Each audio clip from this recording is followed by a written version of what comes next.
analog desktop. Oh, it's old. Oh, it's old, man. The thing still does dial-up. But yeah. You've got mail. But at least it is here and functioning. Was.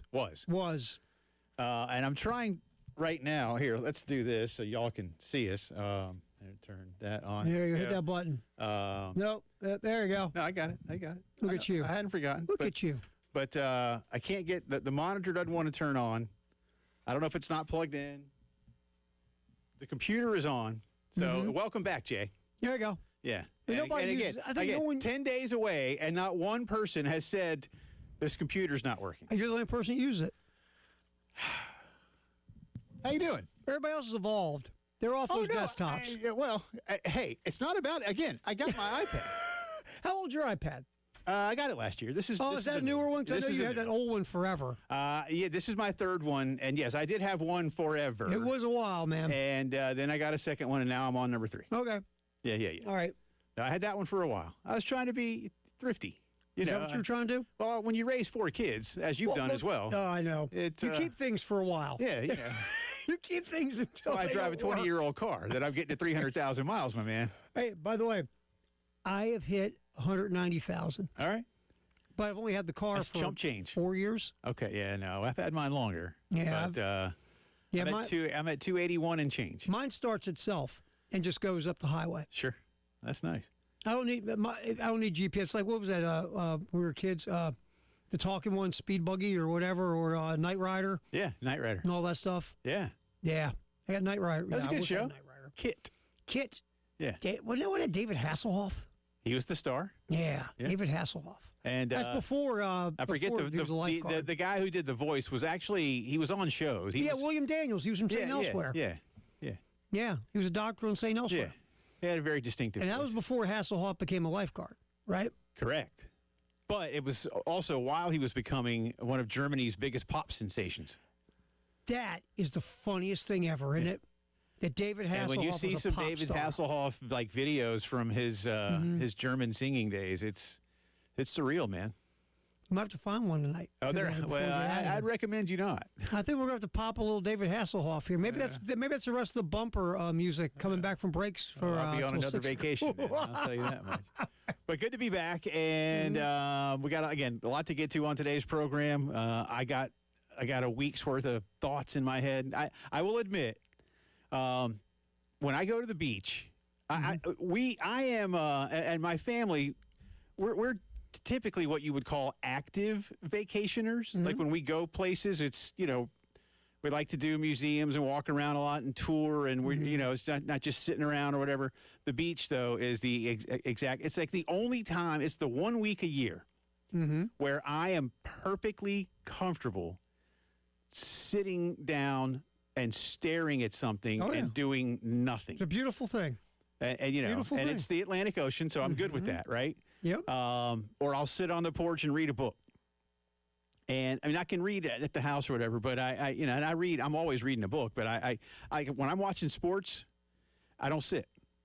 Usually I'm pacing. I mean, if I'm at the game, it's different because then I can't pace. But for years we had a seat at Williams-Brice that was perfect for me because it was on the aisle. It was like in a section where it was not like top row, but it was like at a place where there was the little like barrier right behind me. So like the next row up, I couldn't obstruct their view when I stood. It was great. It was great. Because I get all, but I at the beach I can just sit there and do nothing. But I did pay attention to what was going on. We watched a lot of World Cup. I will admit I did not watch a lot of the Atlanta Braves. Well, you didn't miss anything much. I know. But here's the good news, Braves fans. Still in first. Still in first place. You're weathering the storm. Still in first. They've looked bad the last 3 weeks. They've looked very ragged. Yeah. Very ragged. They look tired. Can't hit. They can't score runs. Score runs. The pitching isn't as bad as I thought it was going to be. It's been a team-wide offensive fun. Yeah, and something, I don't know what Walt has to do, but I think at some point here real soon, you might have to bench Austin Riley for a few games, man, because that ain't working. His OPS is 621. I know. Well, you look at the last couple of years, everything's been starting to come down, especially his power numbers. And again, are they pitching him different now? Is he trying to hit home runs? Because you know, Jay, from playing baseball, when you try to hit home runs, what happens? You hit a weak ground ball the other side. I don't know if he's changed Or in his approach. case, he just swings and misses. Yeah, I don't know if they're pitching him different now, because remember that a couple years ago, they had 3 years ago, they had a phenomenal season. Yeah. And he got paid. Yeah. And there's just something off. A guy that was that good of a hitter, all of a sudden is that not good of a hitter. Right. Where you're talking about maybe sitting him down a little bit because a slugging third baseman that's not slugging can't have a 621 OPS. Really, only a great defensive catcher can have a 621 OPS. I was going to say you better make and he's a good third baseman. But he's not elite. No, he's not Nolan Arenado. Yeah, and really, I mean, I was going to say, are there even currently any real elite third baseman anyway? I mean, defensively, I'm talking. I mean, maybe a couple, but he's good. He's a good third baseman. He's above average, but regardless. But the Braves are still in first. And if I was the Braves, I mean, look, I want him to go I can't even remember who all is going to be representing Atlanta tomorrow night. Good for them, I guess, but I just assume they all, take a break. Fake an injury. Go home. Can't play in the game. Go do something. Take your mind off of this. But, get away from it. We'll see. Yep. But now, are you going to do the home run derby? Are you going to be in the home run derby tonight? Be into it? I will. Well, it's on Netflix, right? Yeah, I mean, I have Netflix, but is it on? Is it not on ESPN this year? It's on Netflix. I think ESPN Radio and Netflix. All right. And they've changed the format. I love what I do for a living, and you love what you do for a living. I cannot possibly imagine listening to the home run derby. No, I wouldn't. I just wouldn't. I wouldn't. I mean, as much as I what's love the point, sports, right? The point is seeing them bombs, hit them right? Not hear John Shambi call a home run on the radio for home run derby. I just, and with me, I'll still like tonight. I don't know if I'm going to watch it or not, but it's not like I'm anti home run derby, right? If I am available to watch it, I'll turn it on. Yeah. I haven't watched the NBA Slam Dunk Contest in forever because the stars are gone. Yeah. I don't care. It's just no offense to anybody. I want to watch guys jump over cars or over people or I don't care kick somebody in the head by accident. Exactly. I don't care about the 14th guy on the bench of the Indiana Pacers who's got a crazy vertical, can dunk over an Army tank. Right. Where's Dominique Wilkins? Give me the stars, man. Yeah. Give me the stars. I blame LeBron for this. He was the one who never wanted to do it. He didn't want to lose or embarrass himself. Well, I was going to say he didn't want to get in there and get out dunked, and so he wouldn't do it. And so what do all the stars do? They follow the lead of the biggest star. So they're all back when we were growing up, they all did it. Well, remember? I still remember Jordan just robbing Dominique because it was in Chicago. Yes. And I'm like, and I love you, Jordan, love you, but Dominique owned that particular dunk contest. Owned it. I won't disagree with you, Dominic. And they gave Jordan like nothing but 10s. And I'm like, give me a break, man. The Russian judge. Give me a break. The old days of the Iron And they Curtain. didn't throw him out. They didn't throw the high and low. So but going back home run derby, I will still turn on the hook. So you still have a sprinkling of stars. I'll probably I will see how it's going, and maybe when it gets down to don't they have like a semifinal round now or something? They've changed the format a little bit. I might watch the final. Yeah, I mean, it's not like appointment TV for me, but if I'm sitting around, I'll turn it on. But I even feel like tomorrow night, I know I'll say this and try to act all tough and cool. I'll probably end up watching tomorrow night. I'll have it on. But I just don't care like I used to. No, I don't either. I mean, here's the thing. I mean, all the starters are done by the second inning. Well, the pitchers all throw one inning. Yeah, and I don't mind that part of it. I just I won't lie. I do miss the starter going multiple innings. Yeah, at least 2. In the old days, the starter would go 3 innings. Remember that the All-Star game starter would typically throw 3 innings, and then it was a parade. Yeah, I do miss that. I guess, and I'm like you. I don't know if it's just we've seen so many of these now, or when you and I were growing up. Remember, it was truly American League versus National League, and there was like. Free agency was going on, but it wasn't like it is today. No, that's when you saw a lot of guys. Like you saw, for a guy like me, that's when you got to see Jim Rice and Fred Lynn, Greg Nettles, Willie Randolph, Guys like that, you know. And now you can just turn on MLB TV and watch everybody. So, But I will have it on. And there's a difference. You know this. There's a difference between watching something and having it on. yeah. It'll be I'll have it on. I'll have it on. I will. I'll admit I'll have it. But if I want to spend time with my kids tomorrow night, It would just be in the background. And they'll be like, Dad, Really? can we watch something else? Anything else? Yeah. Can we watch? Because I guess tomorrow is the Spain-France game. It's tomorrow afternoon, though. Like, Yeah. can we watch the highlights of that? And Please. even one of them is like, Dad, when is this over? Isn't it funny? Because like two of my kids are into it. Are they into it? Yeah, Okay. two of them are into it. One doesn't care, and the fourth cares a little bit. But two of them have really gotten into it. none of my kids care about baseball. They just don't. And again, I have one baseball fan. I love baseball. I grew up. My dad was a baseball freak. Yeah. None of my kids. It's too slow. It's too boring. It's too this. Too that. Yeah. They said, Dad, I'll watch the highlights because they will. They'll go like my youngest will go watch YouTube highlights of home runs and go, that's cool. All right. But actually watching a game, he's asleep by the middle of the first inning. Yeah. No, I get it. You know, it's just, but yeah. It's a different world, man. It's baseball. As generations go, and we both know this. When we were kids, when we were little kids, boxing and horse racing was a huge thing in this country. Yeah.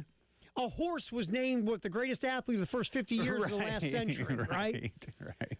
And now horse racing and boxing is whatever.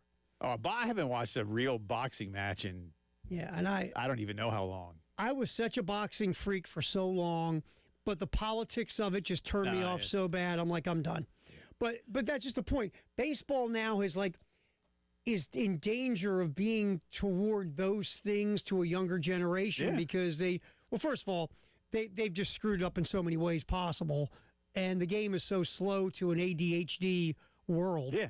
It's a micro, like Stephen Wright said, even in one of his bits, like 30 years ago, it's a microwave world. They want everything yesterday. Right. And you can't do that in baseball. Especially now in baseball, you got because analytics is so efficient, it has squeezed the life out of the sport too. Because it's three outcomes: home run, walk, strikeout. Yeah.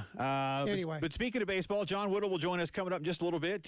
He, of course, with Gamecock 24/7. Gamecocks have done fantastically well in the transfer portal and with a big pickup out of the high school ranks. So we'll get into that with John coming up in just a little bit. Got some football news to get there as well.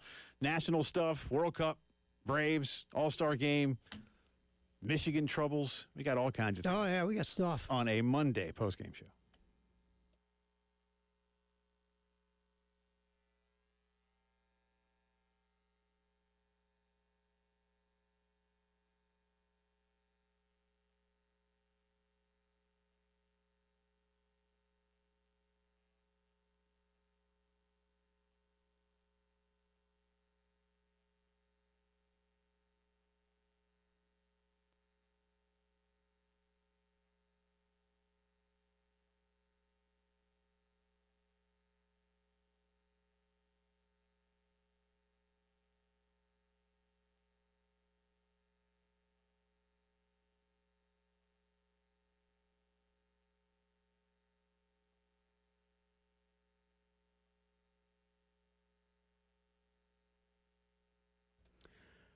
Dr. Dan and the crew at the Men's Clinic of South Carolina, they're here for you. Just to go talk. Just have a conversation about what's going on with you. 803-875-MENS. Just make that phone call. Set up an appointment, a consultation. It's free. It won't cost you a dime. You go in and tell your story. What's going on with you? Why aren't you feeling the way you used to? What's going wrong? Is it sleep? Is it a lack of intensity in life? Is it you feel weaker at the gym? You can't remember stuff like you used to. You don't bounce back from workouts. You just got to, whatever it is, tell them your story. They'll do a testosterone test on you, and they'll put together a program specifically designed to get you back to being you again. But it starts with that phone call and the free consultation. 803-875-MENS. Just make the call, go sit down, have a talk, have a chat with the folks at the Men's Clinic of South Carolina.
20 minutes after 3 o'clock on a Monday. Welcome back in. Jay and Terry with you. The band is back together. Extended break for yours truly. Much appreciated. And let's imagine a lot of you listening today were probably away last week. It was the 4th of July week of sorts. I mean, I know the 4th was on a Saturday this year. Got to see the Salute from the Shore air show. Oh, that must have been cool. On the 4th. That was fun. Yeah, yeah. Well, I talked to a lot of people, and they said they did take vacation last week just because you did. Well, that's good. We should all time these things out accordingly. Together. Everybody just go together. What'd you do while I was gone? I stayed here. Why? Worked. Works for suckers. Ain't that the truth, mister? Dave was gone, too. What'd Dave do? I don't want to know. Well. I don't want to know. You sure? I don't want to know what Dave did on his vacation. He gave me some link to the dark web. Oh, God. I don't know what it meant. I don't know what's going on. Like that. Yeah, I don't know what Dave does on vacation. Do we really want to know? You know, we always joke here about having a Dave cam. Either it'll be the most boring thing in the world. Well, it is. Dave's on camera every day for 3 hours. Well, he leaves here, though. So either it'd be the most boring thing in the world, or we would see him commit probably massive amounts of felonies. Okay, so let's say he's on camera here for 3 hours, but he's here for other parts. So let's call it an 8-hour day for Dave. Mm-hmm. That sounds about right. Yeah, probably. Maybe a 6-hour day. Yeah, about 6, 7, 8. Yeah. Okay, that's good. So 16 to 18 hours of Dave cam. 20 minutes of that would probably frighten the hell out of us. And then the rest of it would just be like, oh, it's just some guy. Just Dave with his Dave walk, just plodding along. Yeah. Walking through Piggly Wiggly. Yeah. So anyway, Gamecock baseball got a big pickup over the weekend, and we'll talk to John Whittle more about this coming up in just a little bit. Gamecock football also had a couple of nice pickups, including the weekend. While I guess after the whole left, July 4th, they were they were on one fire a day there and for a vaulted themselves football into the top 25. We kind of knew that was coming, right? I think we kind of knew that was coming. Well, we knew that they weren't going to stay 15th in the SEC. Yeah. Right? Yeah. And it just, things started lining up and they started getting those verbals. I will look. Do you know where they're 24th in the country today, but I did not look. Actually, let's do that real fast. You want to find out where they are? Let's find out where they are in the conference. Probably 10th. You think about 10th? 10th, 11th, I bet you. Let's see. 10, you said? I'm going to go 10. Ding, ding, ding, ding, ding, ding, ding. All righty. How about me? Look at me. Yeah. State is now last. Alabama has vaulted into 14th. But again, Bama's just waiting on the 5 stars that they recruit that haven't yet committed. Well, that's going to be what's so interesting because that they're in on 25 stars and more 4 stars.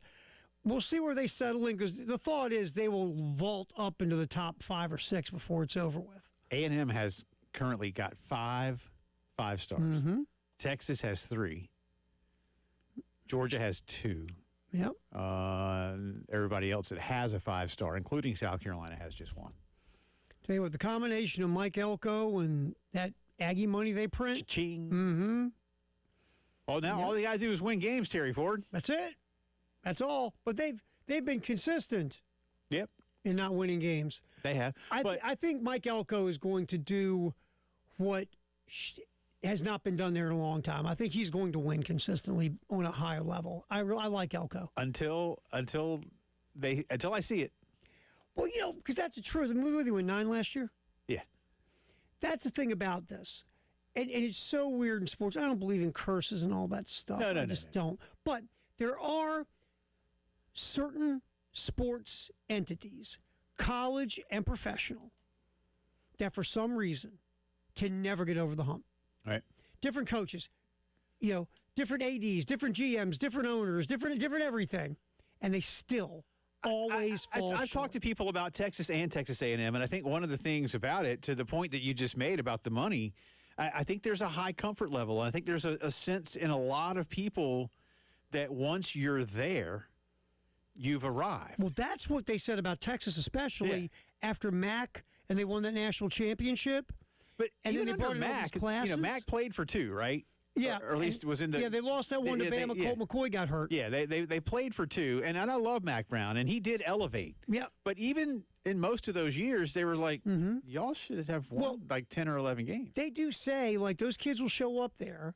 And they really went through it because remember, Texas started a backslide after that second trip to the national title game when they lost. And one of the things I remember reading about it was like those kids show up thinking they just got to throw the Longhorn helmet on the field and everybody's just going to like fall down for them because they're playing at University of Texas. Yeah. And the culture, just their sense of entitlement by achieving nothing. That's what the guy said. I'll never forget the anonymous source. Their sense of entitlement while achieving nothing is mind-numbing to me. Right. So, to your point. But we'll get into some more Gamecock football recruiting for you in just a little bit. Again, a couple of class of 28 pickups over the last few days as well. But Alan Gomez Guidino is the big name. Thank you. Over the weekend, the Gamecocks picked up the number 3 rated catcher in America.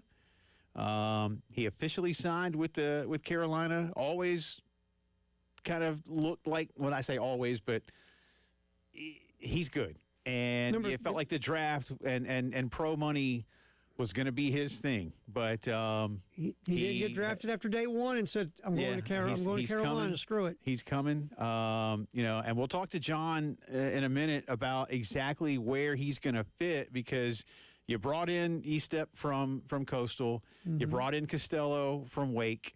And now you've got this young man. Now, listen, that means if he can just flat out play, super. Yeah. But if not, the ability to watch and learn, play a little bit here and there, will be terrific for him. And maybe his bat's ahead of his defense. Well, who knows what? Yeah, but so number 2 prospect in the state of Arizona, number 3 overall catcher in the country. And remember, he committed to the previous regime. Correct. And then stayed true through the change. Yeah. So there were people that thought that's big for a kid from that far out west who's not even, from the United States originally. Yeah, there was a lot of smoke that, he might be a guy, too, that's going to peace out because he has no ties here. Yeah. And when you're he's from the greater Phoenix area, Scottsdale. They got baseball out there. They got 2 really good programs out that way, man. Yeah, and so and I know Tucson is not Phoenix, but still Arizona's not that far away. No, it's not. U of A, right. U of A. Absolutely. So there you go. All right, let's stick with baseball on the other side and a few other things with our good friend John Whittle, Gamecock 24/7. He will be with us to give us the latest on this. And again, one heck of a recruiting class, or at least portal recruiting class for Kevin Schnall as he looks to rebuild South Carolina baseball. John Whittle coming up on the Postgame Show.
3:33 on this Monday. Welcome back in. Post-game show rolling on. Jay Phillips, Terry Ford, John Whittle in just a second.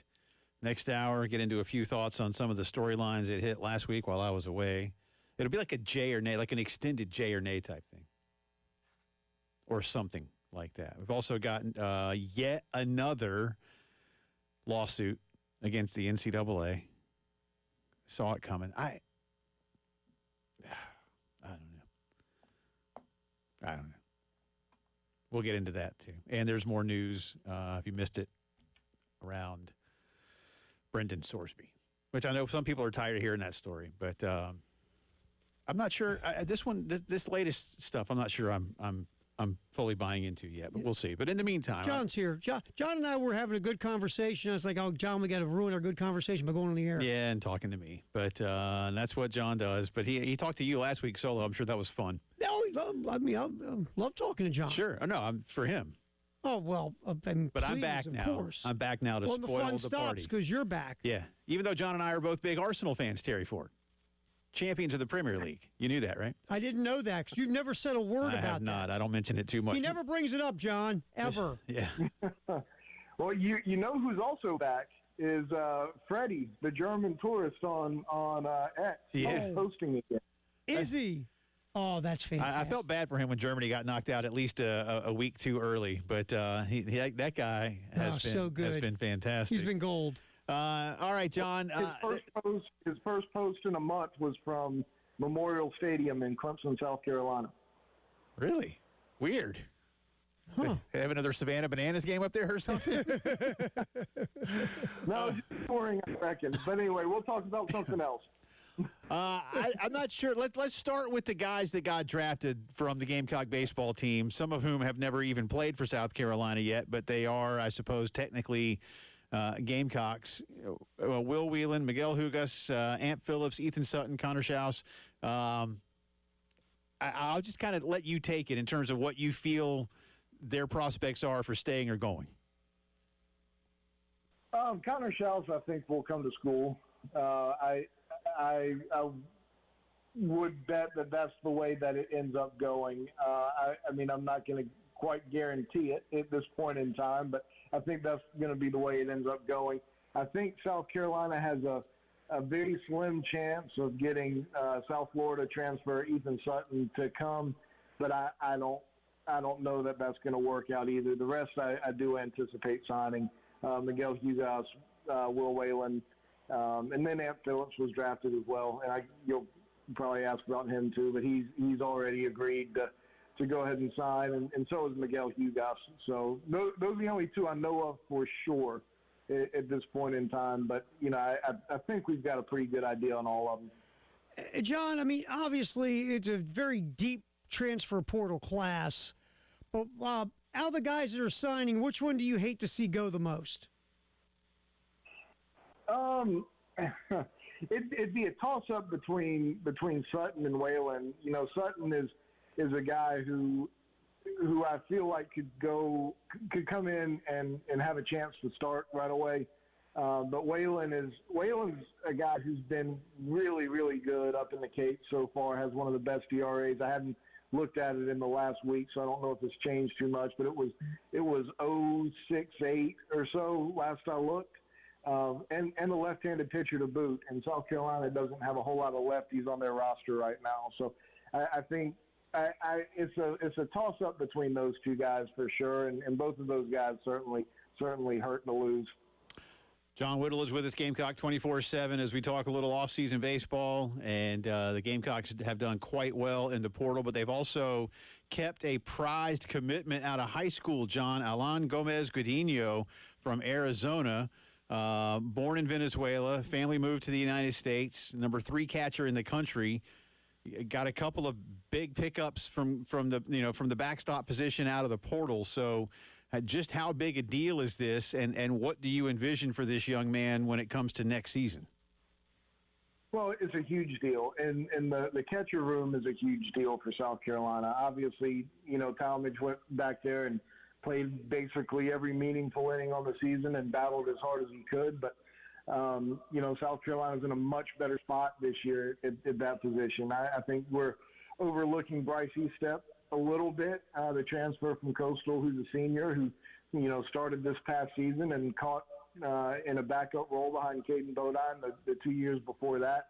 But throw him in there with Andrew Costello and Elaine, and you're in a great spot. And Elaine gets a lot of the press, and he should. He's a great offensive guy, switch hitter, and that's something that South Carolina needs. Needs a guy who can hit from the left side. But all of these guys are really good. Elaine was the number 3 catcher in the country by perfect game, number 53 overall prospect. We forget that Andrew Costello enrolled early at Wake, is actually part of that same 2026 class, but came in early out of high school. He was a number 5 catcher in the country, number 59 overall prospect. So those guys are pretty similar when it comes to rankings. I can't tell you how confident that South Carolina folks should be in that catcher room right now. And Andrew can play a little bit of corner outfield as well. I think he started 17 games in the outfield last year at Wake Forest, so he can do a little bit of everything. All 3 of those guys are going to have a significant role next season, whether it's behind the plate, DH, corner outfield, whatever the case may be. All right, so, John, we see some of the losses, the guys that will sign professional contracts. And the portal, obviously, they're still looking for players. Are we going to see, are there any names out there of guys they might be chasing around, especially now that they know or have a pretty good idea what's going to happen with the drafted guys? Not just yet. There is one guy who we reported on last week on Gamecock 24/7, Jason Flores out of Texas, who visited South Carolina towards the end of last week, right before the dead period. And I think he's a guy that South Carolina could still land. That's the name we know of so far. He's also visited Coastal, and I think might be visiting Georgia now. He may have already visited Georgia, but that's somebody who South Carolina folks can keep an eye on. But I think we'll probably know here a little bit more here in the next couple of days, kind of the direction that they go. I mean, they need to get at least one more middle infielder for sure. I mean, South Carolina's only got 3 guys who can play the middle of the infield on the roster right now. I guess you could say 4. Walker Mitchell could probably slide over and play some second base too. But there's really only 3 middle infielder types, so they're going to definitely have to sign one of those. They're going to get a couple more pitchers. So they're not quite done yet in terms of trying to sign guys. You just mentioned a lot of things, John, and so I may be answering my own question as I ask it to you, but has there been with Kevin Schnall and his staff, because let's face it, and we've already spoken with you about this is a rebuild. This is not a retool or anything else, so you've got to come in and did. But was there one area above others that was just so sorely lacking they needed to attack it first? No, I mean, really everywhere was. I mean, if there were only, I can't remember the number right now, 7 guys or 8 guys on the roster from last year's team who were returning. May not even been that many. So, I mean, really everywhere was really important. But, I think you have to circle the catcher position and you have to circle the shortstop position. South Carolina's just been short there here in recent years. I mean, there's just no 2 ways about it. Just haven't been good enough at those 2 very, very critical spots. If you don't have a good catcher, if you don't have a good shortstop, you're just not going to be a good team. And South Carolina hasn't been a good team, and in part because they haven't had, good players at that position here for the last couple of seasons. So, I think those 2 spots are the ones you circle is ones that were just hugely important.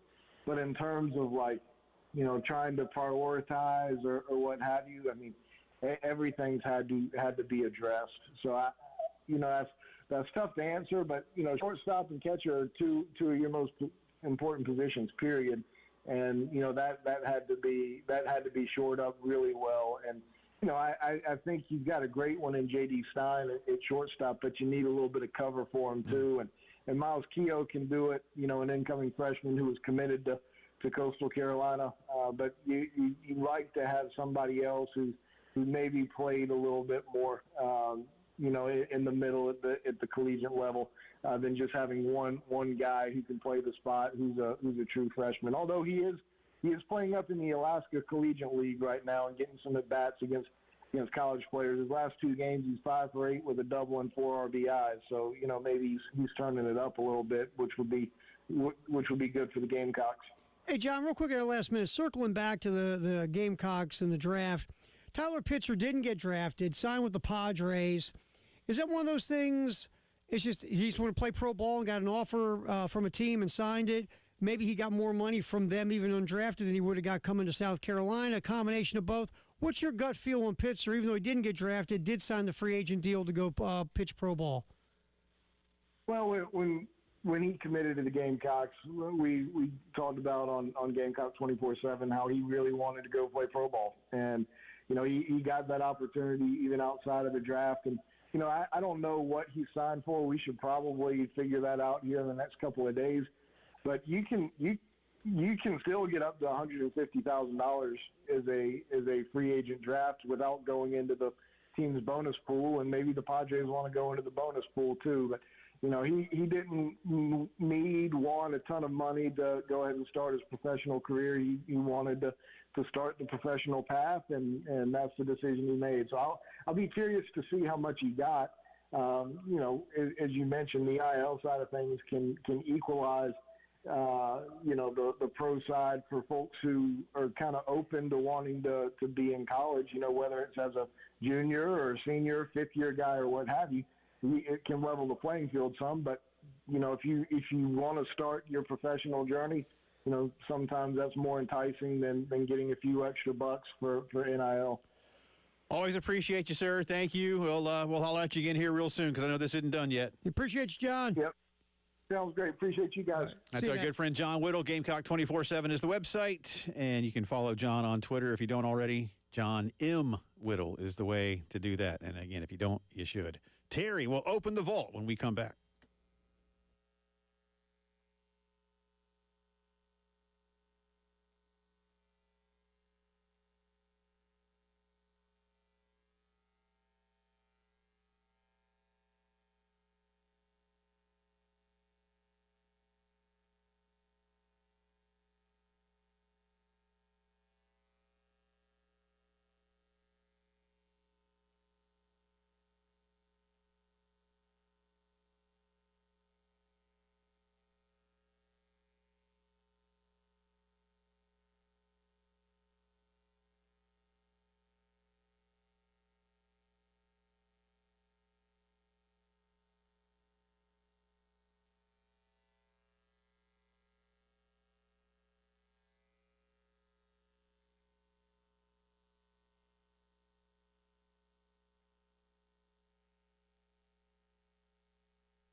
11 minutes in front of 4 o'clock on this Monday. Welcome back in. Post-game show rolling on. Thanks once again to John Whittle for joining us. Always appreciate his time. Jay Phillips, Terry Ford with you. Yours truly back from a week along the Grand Strand. Mm-hmm. South end of the Grand Strand. We go to Litchfield. Don't do the... If you like Myrtle Beach, that's cool. And trust me, there was a time in my life when I thoroughly enjoyed the things that Myrtle Beach has to offer. The boards were the thing, man. Today I stay away from Myrtle. If you're into it, I applaud you. Let me tell you what. But that ain't me anymore. The boardwalk at Myrtle Beach, Virginia Beach, and Ocean City, Jersey Shore, whatever. When you're young, man, that's the hang, man. The boardwalk. It was fun. It sure was. Cruising by the pavilion on Ocean Boulevard. And now you know what I want to do? Go nowhere near it. I just don't. I'm just, you're what you said. I'm of course sort of the same way now. We go to the beach. And now my kids are all older and they don't want to be around me anyway. But it used to be when they were younger. I love you all deeply, but unless you have a bone sticking out of you or you're on fire. Yep.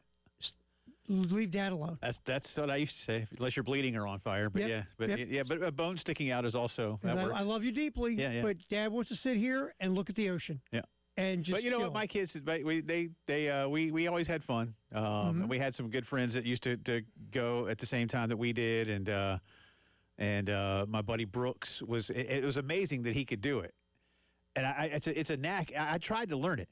Brooks would be able to take, and he's like our age. He would be able to take like the point of like a little shovel, like a beach shovel, not one of the little kiddie ones, right? But a little bit bigger one. Mm-hmm. He could make mazes like in the sand. Really? And they'd be like, 30 foot by 30 foot. Ah. And it was extraordinary. Sometimes they'd be round. Sometimes they'd be square. Sometimes they'd be a rectangle. And the kids would like get... And it's just lines on the sand. There's no walls built. It's not some thing with the Minotaur in the middle of it. Like right. And it was uncanny. And every time there was one solution. It was I would be like, "Can you teach me that?" He's like, "I don't know if I can." I said that he wouldn't. Right. He's like, I don't know if I can teach you. It was in his head, and so then I'd be trying to do it too, and I'd get lost in it. You couldn't. It was great. I tell you, but he's like, but the kids, and you get down at Litchfield, any of you like Litchfield, Pawleys, those beaches, the beach to person ratio is like the inverse of what it is at Myrtle. Mm-hmm. You know what I mean? Right. Like you got room to play on the beach in Myrtle Beach, and again, people watching at Myrtle Beach, it's fun, man. Yeah. Oh, it's a thing. I'll tell you. And I'm just going to leave it at that. Yeah. But there's not a lot of places for the kids to build a sandcastle. Yeah, the wildest thing I ever saw at the beach. I met this girl, Tracy from Pennsylvania, who could just sit all night and put cherries in her mouth and tie the stem with her tongue. Sure. That's why I would have gone to the beach back in the day. Yes. How about that vault, Ter? All right, ready? All right, I'll start off one with you. Okay. 1994. Tanya Harding's ex-husband was sentenced to 2 years in prison for the attack on the American Olympic figure skater Nancy Kerrigan. What was his name? That's Galooly, right? First name? Oh, jeez. You got the Galooly. Hold on. Jeff. Nice work by you. Have you ever seen that movie, I, Tanya? No. You've got to see that movie. I just... No. I'm telling you. It's...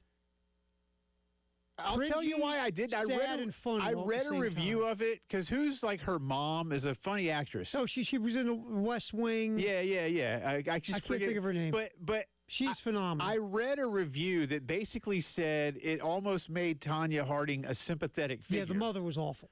The mother's a demon. And I'm like, well, but Tanya Harding, the movie's funny. Okay. But also, it's funny, cringy, and sad all at the same time. Okay. I still use. The Galooly is now a verb. Like, oh yeah, Galooly's a verb. Yeah. Absolutely. So. Oh, but I'll tell you, the guy that plays Galooly's co-conspirator, is hilarious in the movie. The movie. again, like I said, 1 minute you're laughing, the next minute you're like, oh my God, this is a train wreck. It almost feels like it could be like a Coen Brothers movie, but I know it's not, right? Can I tell you something? That's a really interesting analogy to that movie. Yeah. Sort of like Raising Arizona with more serious parts. Yeah. Yeah. Yeah. That wasn't bad by you there. Thank you. Yeah. So but Jeff I haven't seen it. So. Sentenced 2 years this day, 1994. Yeah, way to go, Jeff. Nice job. All right. Hour 2 coming up.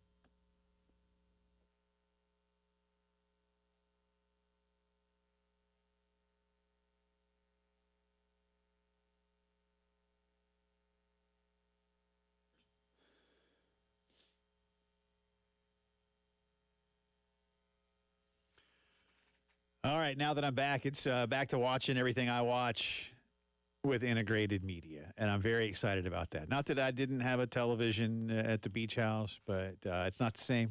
It's just not the same. We got World Cup semifinals, we got the final, we got the All-Star game coming up. You know, there's so much to enjoy. We got the Open Championship here soon. Whatever you want to watch, and of course, we're that much closer to football season. Somewhere around here, we have however many days it is to football season. I'll tell you, it's just 54. Now is a great time for you to call Integrated Media and get that home theater system you've been wanting, indoors or outdoors or both. 803-948-8327. You dream it, they install it, and then you enjoy it for years and years and years to come. Love what they've done for me. Don't know what I would do without them. People ask me that a bunch. I'm telling you, it's the truth. Integrated Media, the best in home theater. 803-948-8327. Give them a call.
4 o'clock Monday. Welcome back in. Hour 2 of the postgame show coming at you from downtown Columbia's Herndon Chevy Studios. He's Terry Ford. I'm Jay Phillips.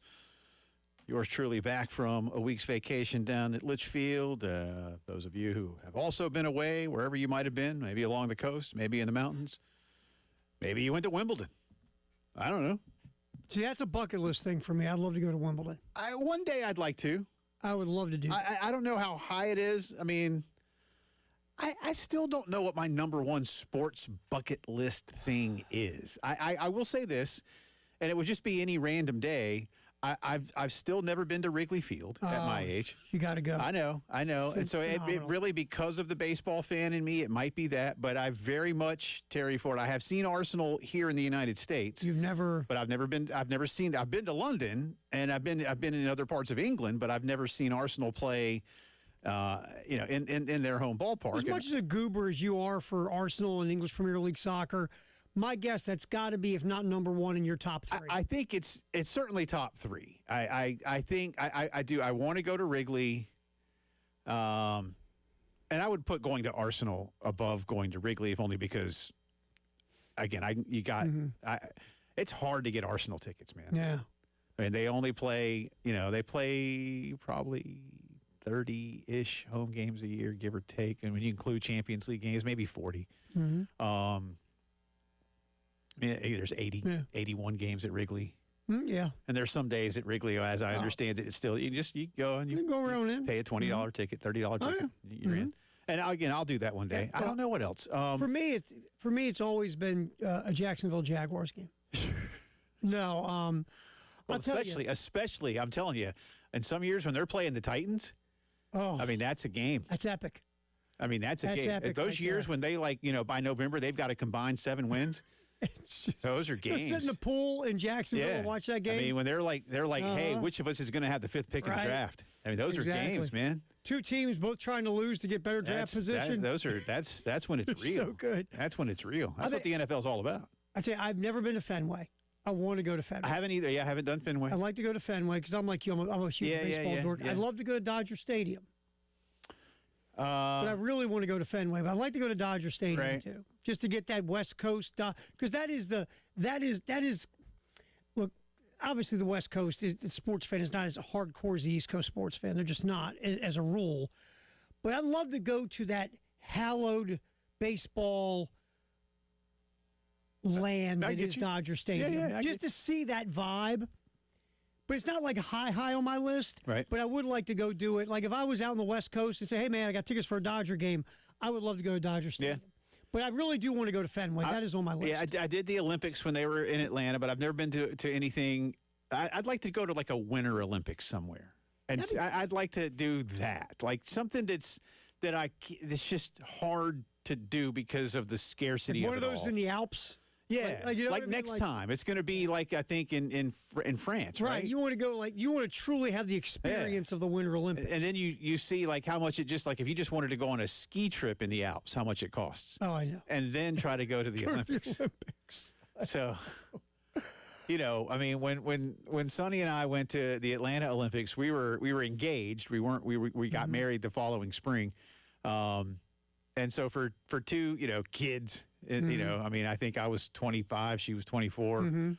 I mean, we saved up, man, and we stayed at some, I forget what, I don't know. It was it wasn't a Motel 6, but it was somewhere out there by the Peachtree Gwinnett Airport. Oh, one of those. Okay. And the thing is, it was expensive, but I'll say this, they had a shuttle every 30 minutes to the MARTA station out there to get, now they didn't have a shuttle all the way downtown, mind you. Right. But we took the train in every day and they were running it. And they had a breakfast. I mean, for a not great hotel, but it was expensive, because it was the Olympics. Olympics, right. Anyway, so I don't know, but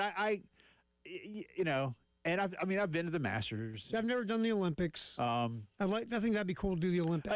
Olympics in another country. See, that's the thing. Fun. We had fun at the Olympics, right? But with all due respect, and I mean this very kindly, I assure you, they were in Atlanta, right? A place that I had already been a gajillion times in my life. right? So it was just like I've been going to Atlanta since I was a little kid. I mean, Six Flags, Braves games, Falcons games. I mean, I've been to Atlanta a bunch, right? Yeah. By the time I'm in my mid-20s. I would want to go overseas to the Olympics and get that whole experience, the international deal. And even World Cup. And I we went to see the USA play in an exhibition game. I did not go to any World Cup games. Now, don't listen, I'm not here asking anybody to cry for me. I wasn't sure what my situation was going to be. And for many of you that know that I've been through a pretty big cancer battle. And so we didn't make those long, because you had to make long-range plans. Right, sure. And again, with all due respect, I probably would have gone to Atlanta. You know what I'm saying? Like, hey, did you go to the World Cup? Yeah. Where'd you go? Atlanta. Now, I will say the game in Atlanta this week is England-Argentina. That's a good one. That's epic. That's a good one. That'll be on Wednesday. Yeah, buddy. So if I'm not here Wednesday, guess what? You're sick. I'm in Atlanta. You're sick. And then tomorrow's game's in Dallas, France and Spain. Now, see, that'd be fun too. But I didn't. So I'm a little sad. But I'll find my way to. Again, she's probably not listening. The next World Cup, most of it's going to be in Spain. Ooh. And my wife was born in Spain when her father was in the Navy. Oh, really? So I've been You've been thinking? Thinking about it. Been thinking? Look at you. Thinking about that. Glad we're not on the air. Yeah. So don't anybody tell my wife that. Right? Keep that between you and myself. I'm just thinking about it. That's a really cool idea, man. Yeah. So we'll see. Yeah. Good for you. But speaking of the World Cup, I don't know how much y'all, when I was gone, because I know, I'm a bigger fan. That's not a judgment. You're judging me, damn you. But, USA lost last Monday night. And that was not fun. I'll throw this to you real quick, because my thing was this. Look, losing's losing in the round. Look, you've been in the round of 16 multiple times in the last 5 World Cups, 4 times in the last 5 World Cups or whatever, and you've come up short every time. And this time, God forbid, folks thought you might have a chance. Belgium is not what they were 4 years previously. You thought, okay, here's an opportunity, the way the U.S. has been playing, and they went out there and didn't just lose; they got whooped. They got beat bad. I mean, 4-1 in soccer is like what, Jay, in football, American football. Yeah, it's not even like if you just take the sevens and multiply them. It's the way they lost is like getting beat like 38-7 or something.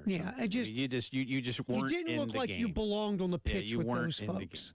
And not to get into all strategy and everything. I know Belgium played some younger guys and sat some old. I did all that. But it's just the idea, you look like you didn't belong. And I think that's the most disappointing thing for soccer fans. Listen, I don't think the whole Balogun situation did the American team any favors. Well, I don't disagree. And I'll say this. As a fan of the USMNT, when I heard that Flo was going to be able to play, I was like, all right, cool. But as a fan of the sport, I said, this is awful. Yeah. And, whether you love Donald Trump, hate Donald Trump, whatever, I don't care. But to hear Donald Trump say things where he doesn't know soccer, and that's fine. But he's saying, and then I heard that when you get a red card, you're suspended for the next game. What kind of rule is that? Well, sir, it's the rule that's been around for a century. Right. That's the game. And sometimes it's more than a game. It depends on just how violent a conduct, or violent the conduct is that you've done. But it's always a minimum of the next game when you get a red card.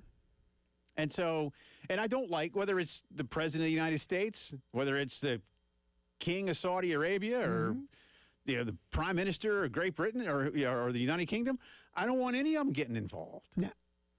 But I don't think it did America any favors. Because I do think, however much you may believe in any kind of bulletin board material, whatever that may look like in today's world, that was without question Belgium's best game. Now, Belgium looked really good against Spain a few days later. But Belgium said, oh, yeah, United States? Oh, yeah, FIFA? Watch this. Yeah. And they had more than just an extra couple of springs in their step. No, they did. And America looked at times just rattled from the get-go. Yeah, it just looked like once that thing got going, they just looked like they shouldn't have been there on the pitch with Belgium. It was crazy. As well as America had played the entire tournament to go out there and then perform in that manner in that big of a game. And going back to this other thing too, I think that's kind of what we talked about here was, look, we're all USA, go get them. Okay, this controversy benefited our favorite squad, so we're like happy. But if you look at a bigger picture, you just open a dangerous door. Yeah. And it doesn't help that FIFA is looked at as a corrupt group of scumbags anyway. And then when you do this in the manner you did it, 24 hours before the game? There's one thing, yes, to that last point.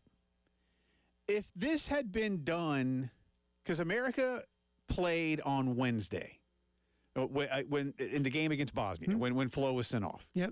All right, if by no later than Friday morning, FIFA has reversed the decision in some way or rescinded it, or in this case, suspended it, which is what they did. Remember, they didn't rescind it. Right. They suspended it. Kicked the can down the road. Yeah. If you had done that by Friday morning, I don't think the global soccer community is up in arms. Right. But when you do it, when you did it, it reeked of cronyism. Yeah. And like I say, I think at that point it really fired Belgium up. I don't think it did America any, and I didn't like it. At first I did, because again, go America. Right? I'm an American, and Flo was having a hell of a tournament. Yeah. He had 3 goals and an assist. He was playing light, and really, he if you will, Terry, on one of the own goals, I think I forget if it was the Paraguay or Australia game, but one of the things he did basically led to that. So almost call that another goal or another assist, right? Because his play directly led to a bad defensive mistake by the opponent. He was having a great tournament, but that was the wrong decision. It was the wrong, and I'd have rather seen Ricardo Pepi or Haji Wright come in as a striker and not have those distractions and not give Belgium, again, the fuel. That would have been a whole lot better. And then beyond that, just from the pure soccer perspective, the political part, again, it's a horrible. And America wasn't the only one. You know, I know that FIFA did the same thing Ronaldo. to make sure Cristiano Ronaldo got to play in the games. Was earlier in he got in trouble. Yeah, he got in trouble during their qualifying against their qualifier against Ireland, I believe it was, and he had some violent conduct and had a 3-game. His red card was a 3-game ban. Yeah, and they took 2 of them off. And just, they suspended them. I just think in whatever general, the hell that means. I mean, as much as we all go, yay, that benefited the United States, great. I don't think it did. But at the end of the day, also, there were people who talked about how much did this hurt the United States because the controversy now has been put on the team. Yes. The team is the one that's getting the spotlight of all of it. And they were having a great tournament. The country was hosting a great tournament, and then it poured a big bucket of muck all over them. I think you make a grett point about Belgium and bulletin board, because the Belgian coach was like, it's April Fool's Day, seriously? Yeah, right. They were fired up because they got screwed in their mind. And look, if we flipped it around and we were doing Belgian sports radio, we'd be screaming about them getting screwed all day. So in their mind, they got screwed. All of a sudden, you get bulletin board material. The other side is, though, you're the United States. Again, you've had a really good tournament. Everything's positive. You're not looked at as cute, darling underdogs, but you are the United States, and your soccer place is your place, but you're playing really well, right? You look like you were taking another step, and you were having a good tournament. And it's a nice story. And then everybody wanted to give you the middle finger. And so now, how did that affect the locker room of this team? Because now they're being looked at there, and maybe it didn't affect them at all, but it's very interesting. Because, again, life is from the neck up. Right. So I don't know how much it affected them directly as much as Belgium did. And I will say this, too, from a pure soccer standpoint. I always felt, and I said this on the air, I know I told you this many times on and off air, at some point, Tim Ream and Matt Freese were going to hurt the United States. You told me that. And then on the same play, they both did. You told me that in the group stage. I like them both, but that was not good. That was bad. Not good. That was Terry Ford in goal.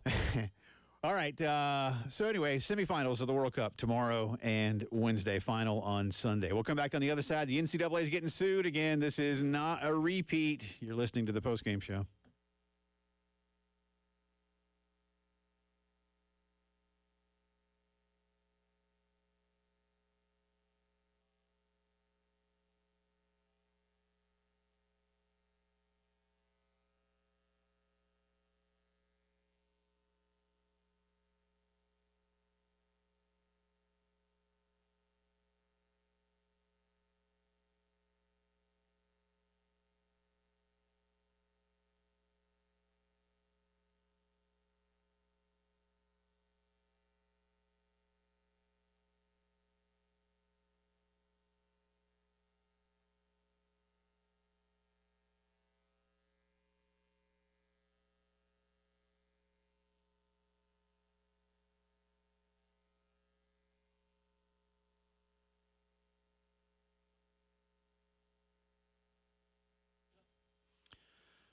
You know, when you do something for yourself and you realize you're pretty good at it, well, that says a lot, right? Now, I'm not suggesting when it comes to this that you maybe, go dig your own pool. But you know what?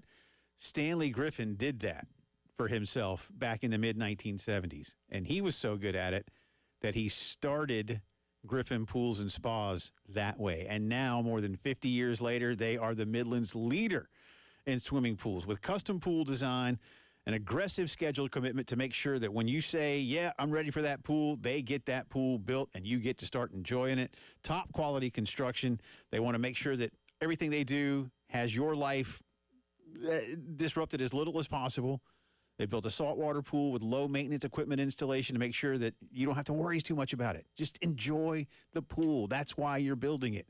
Check them out, 803-957-2121. See them on Lakeshore Drive or North Lake Drive and griffinpoolsandspas.com.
All right, welcome back in. Postgame show rolling on here on a Monday afternoon. Jay and Terry with you. NCAA is getting sued again, y'all. This time, of course, there was, 15-plus athletes in Ohio that filed suit last week.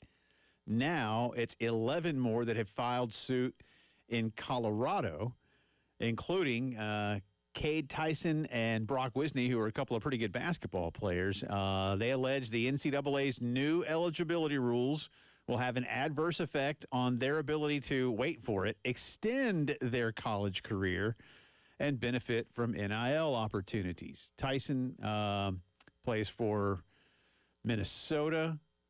Brock Wisney plays for Northern Colorado. Did he transfer somewhere, Terry? I can't remember if he did. I don't. But he's a pretty good. But he's got some decent numbers. Anyways, he's a good player. Yeah. Look, and there's others that have done this, including some football players, some track athletes. I'm trying to look at the number for the Ohio case. 24 last week in Ohio. 24 overall in Ohio. I'm torn on this one. Like I keep saying it. I am very much for, student athletes getting their share, but I'm also understanding. And look, the new eligibility rules, just to so we don't confuse anybody. Starting with kids that are entering school from high school this year. So the current freshman class that's getting ready to start school next month, they're going to have 5 to play 5. Right. But if you just finished your collegiate career last year and you had 5 to play 4 and you've used the 4, you're done. Right.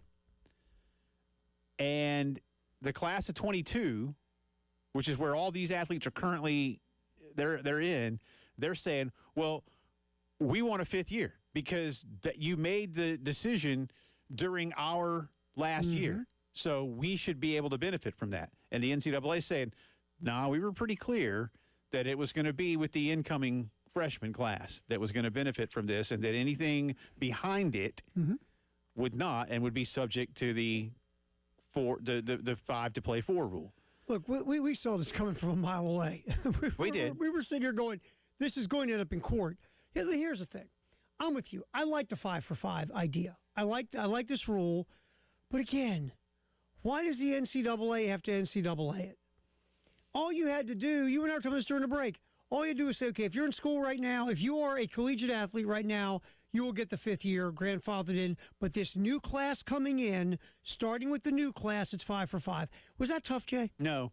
And why don't you just do that? I don't know. I don't know. And I can't say I am certain 100%. They had to talk about it, right? But I'm sure they in all, my God, all the committees that they have. Yeah, somebody had to bring it up. And they clearly just said, nah, we're not going to do that. And I don't know if it was, I imagine, Terry, I'm kind of serious about this. I imagine it's a money thing. Like, no, look, at some point we're going to draw a line. And if we keep all these kids in and we give them all full scholarships and all the different things that come with it. And you might be right on money. Because I feel like sometimes you have all these really super smart people with all these letters after their names, right? With all these degrees. But sometimes you can be the smartest people in the world and have the common sense of a rock. Yeah. And maybe they just don't read the room or don't read the situation and just say, no, it's starting like this, right. Boom. I don't know. I didn't think of the money, though, to be fair, and it could be just basically money. They have, look, there are probably multiple reasons as to why they didn't make the decision that you described. But I will say, and again, I'm torn here, so I'm gonna kind of back and forth. This quote I'm going to read is from Rob Shelquist. He is one of the attorneys representing these students, and I want you to. I'm going to read it, and then I want y'all to see if you agree with what he says.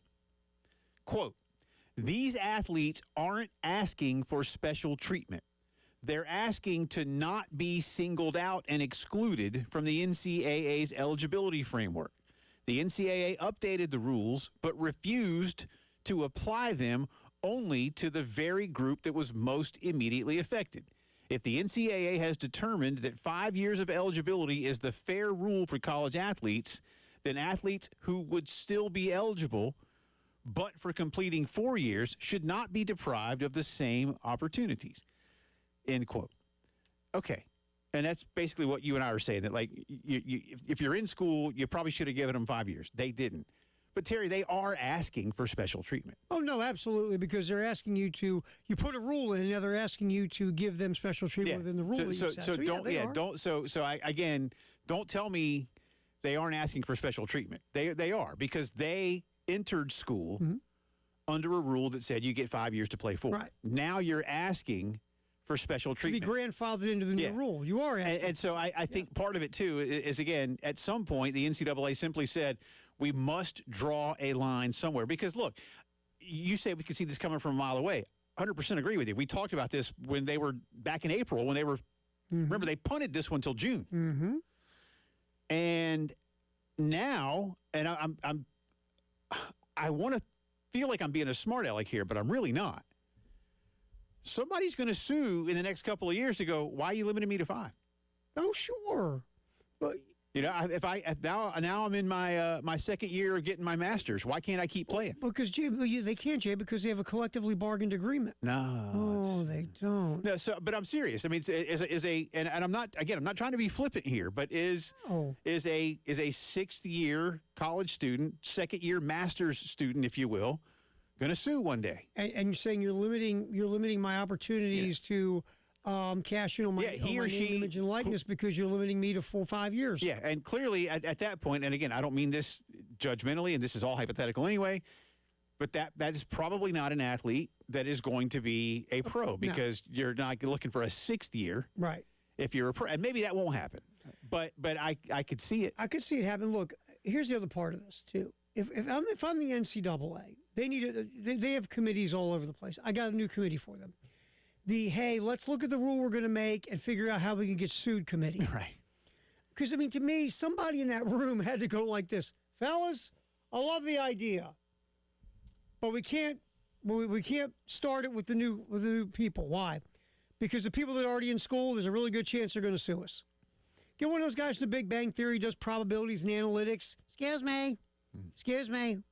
There's 5 reasons we're going to get sued here by my analytic quantum model. Just because to me, I could see it from a mile away.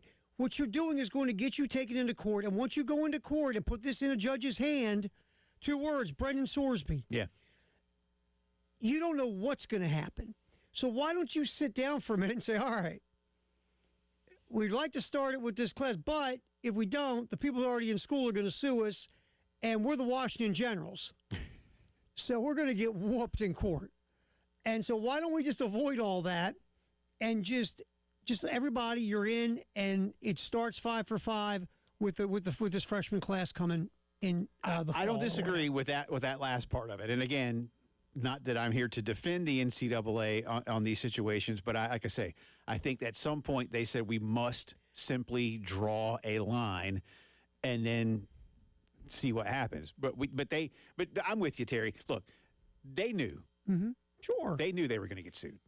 They just hope this time that they can convince a judge that they're right. But this injunction, by the way, they are looking for a stay in Ohio, and I'm certain that they will now. Of course, again, this Colorado one has just been filed, right? So, and again, that you do this from state to state instead of federal court. It's savvy by the attorneys that are doing this. Go find an alum.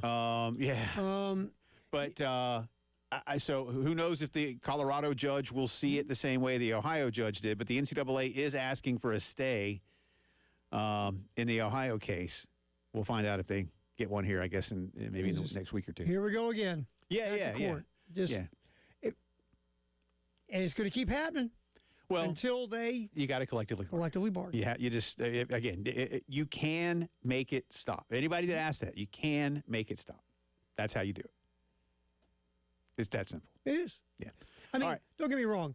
The actual process of doing it won't be simple, but that is the simple solution to this problem. That's right. And we talked about it really quick before we go to break. Just go see how the Screen Actors Guild handles independent contractors and union. The kids that we're getting ready to talk about, Gamecock football recruits, will get 5 to play 5 if they so choose. But you might only want them to play 3 if you're a Gamecock fan. We'll tell you who they are coming up.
Okay, our first shot at the traffic this afternoon. A few accidents. 277 northbound at Fontaine Road. Also Broad River Road at Bush River Road. 2-notch at Fontaine. Malfunction Junction continues to malfunction like it does every day. Also, construction, I-26 between Bush River Road and Old Sandy Run Road. I-20 between Sunset and Bush River. And Broad River Road between I-26 and Dutch Fork Road. Pop back in. Continue on the postgame show. Gamecocks, football Cruton. We'll get into it next.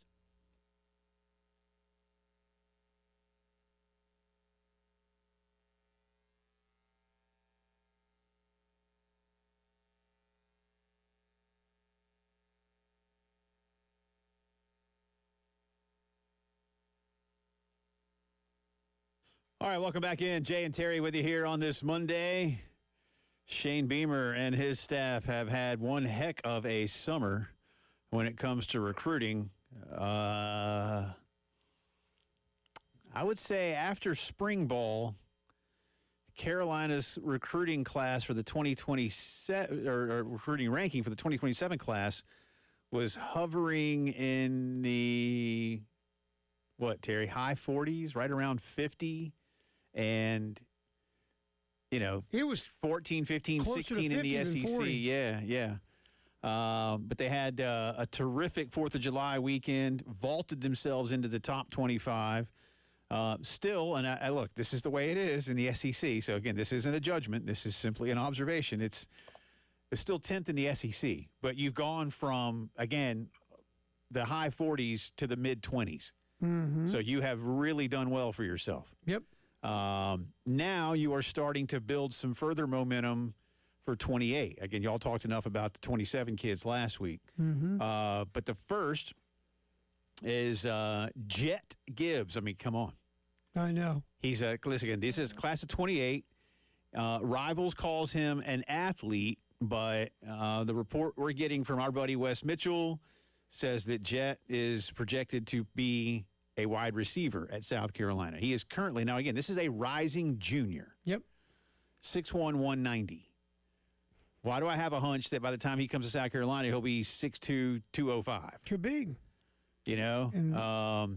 And can be one of those guys on the outside that can run. Yeah. Apparently he is fast as lightning. 10-3 in the 100. I mean, if you're calling him Jet, yeah, you got to live up to that. Not the sloth of motor vehicles. You know what I'm saying? Not the Billy Crystal bit. Remember that? Old Timers Day? He's the Comet, ladies and gentlemen. The Comet. He's the fastest man. Yeah, I remember that. Billy comes shuffling out on the stage. So good. He's the Comet, ladies and gentlemen. The Comet. Anyway, he... yeah, this kid popped 10-3 in the 100 and everything. Yeah, he 10-5 in the 100. He's a good one, but he said he just really felt good at South Carolina. They've been recruiting him hard, and he'll be joined. And by the way, he's from Burlington, so up the road. Burlington's in that range between the Triangle and Greensboro. Mm-hmm. And let's see, Jamari Kane is the other. Now he has a teammate. Evian Lewis, yes, who who committed a few weeks ago for the 27 class. Jamari, again, is class of 28 from Huguenot High School in Richmond. Kentucky and Virginia Tech were his other finalists.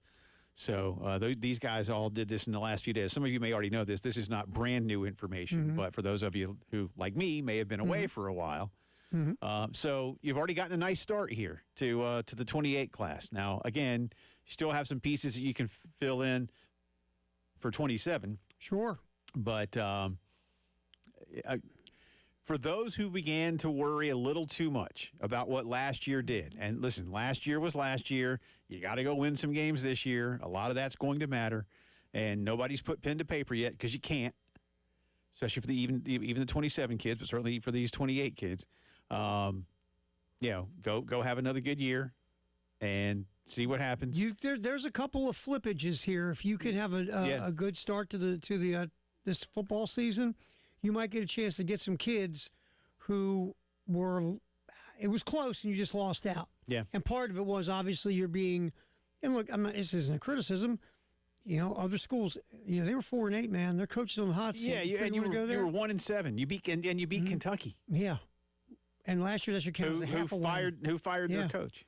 So I think if you can get off to a good start, and all of a sudden, let's say you're 5-1, now the negative recruiting thing that was stopping them is lifted. Everything's looking good and great. Let's say they come to Willie B and watch you slap Mississippi State all over the stadium, and everybody's got good feels, and maybe you can flip 2 or 3 of these kids. So there you go. So a couple of kids. Again, Jamari Kane from Burlington, from Richmond, and Jet Gibbs from Burlington, 2028 commitments already. And more good news for Jaden Brody, who's the edge rusher from Raleigh, committed to South Carolina last week. He was a 3-star then, but Rivals has now upgraded him to a 4-star. He's number 89. He was rated an 89. The highest 3-star designation moved up to a 90, so he's now a 4-star. He's a top 25 player at his position, a top 300 overall prospect in the 2027 class. So, again, that's another one that'll help. And he's one, you talk about putting on some weight and stuff. Yeah.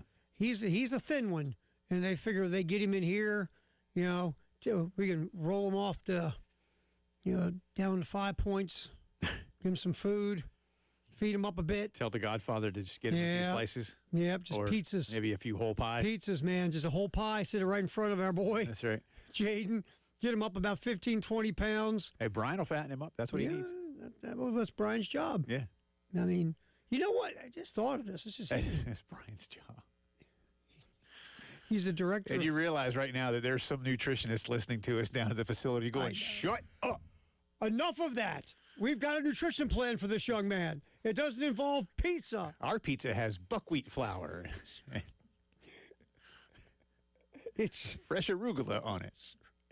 Tree bark. No sauce. That's right. No taste. But it's delicious.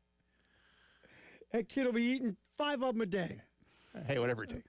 You know what? We should probably, to push this, we should probably have Brian bring in some pies that, we can get fattened up ourselves and just show how it'll work. Look at you. I'm just saying we haven't had him in studio in a minute. That's true. Just saying out loud on the air because he's not like he doesn't listen. Yeah, no, I think he's probably just kind of tucked into a corner right now. The Sox aren't having a good year. They won 9 straight. Yeah, they're playing better of late. 9 straight. That's the first time they've had that kind of streak in like 40, 50 years or something. But before that, they were playing like hot garbage. Yeah, they weren't too good. They weren't very good. So as it stands right now, again, South Carolina's recruiting class for 27 is number 24 in the country. Interestingly enough, Terry Ford, I say this only as a college football observer. You know who's one space ahead of them? California. Cal, the Golden Bears, are having a very good year. Their new head coach was the DC at Oregon and a very, very big-time recruiter for Dan Lanning. And you got Ron Rivera as the GM out there. Ron's the GM, and he can tell stories about how, Cal, listen, I realize, and I know, look, it's an ACC school, so, you'll hear a lot about them because, most of the teams in the Atlantic Coast Conference, believe it or not, are in states that touch the Atlantic Ocean. Most of them. Like Stanford and Cal? Sure. And Pennsylvania and Texas. Anyway, where was I? But, I know Cal takes great pride, as they should, in being the number 1 public school in the country almost every year. Sure. Right, from an academic standpoint. But it's a big school in a big state with a lot of money. You can be a great academic institution and still have a good football team. Sure you can. You don't have to have a magnificent football team. Be good. But I'm surprised, Cal, but I think sometimes they must have people out there that go like, we really don't care about football. Yeah. But I'm surprised sometimes that Cal isn't better. Not dynamic, but just better. And the thing about, and this is going to be something to keep our eyeball on as this world moves forward until somebody actually is able to put some rules that make sense. Cal, last time I checked, has a lot of rich folk who have graduated from Cal. They got a lot of money. They got like 3, man. Yeah, there's a 3? Yeah. There's a 3? Yeah. Well, they got to find those 3 They dudes. got one of those tech startup guys. He got lucky. He just fell into it, Yeah, right? he got lucky. And by the way, he only makes $200,000, sleeps in his car in San Francisco. Yeah. But you got a lot of rich making alum, like $200,000 man. an hour. And I was going to say that's in their cuss jar in their kitchen. You got a lot of rich, well-off alum running very big businesses. When or if is that going to play? I think it's helped at Vandy. I think somebody looked up and went, you know what? We got a lot of rich folk running around here. Mark, let's face it. Mark Cuban's kid goes to Vandy. Yeah. He's doing all right. Yeah, he's okay. So when we see these schools or we look at it as the beacon of academia, who have a lot of rich folk who graduate, how many of them are going to start turning to, you know what? I think we get some money at that place. Let's start winning some sports. You can give equal amounts. Mm-hmm. Just saying. Yeah. We'll see. But again, Shane and company doing a nice job. And again, a good start to the 2028 class. We'll have some more baseball for you coming up as part of the Gamecock Notebook. All right, World Cup update next.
It is big time soccer tournament update time here on the Postgame Show.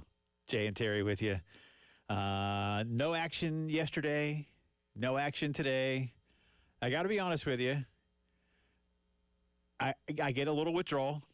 Mm-hmm. I think we've only had until yesterday. We only had the one day off. Now we've had 2 in a row. Yep. I get real used to it, man. I get real used to having a game every day or more.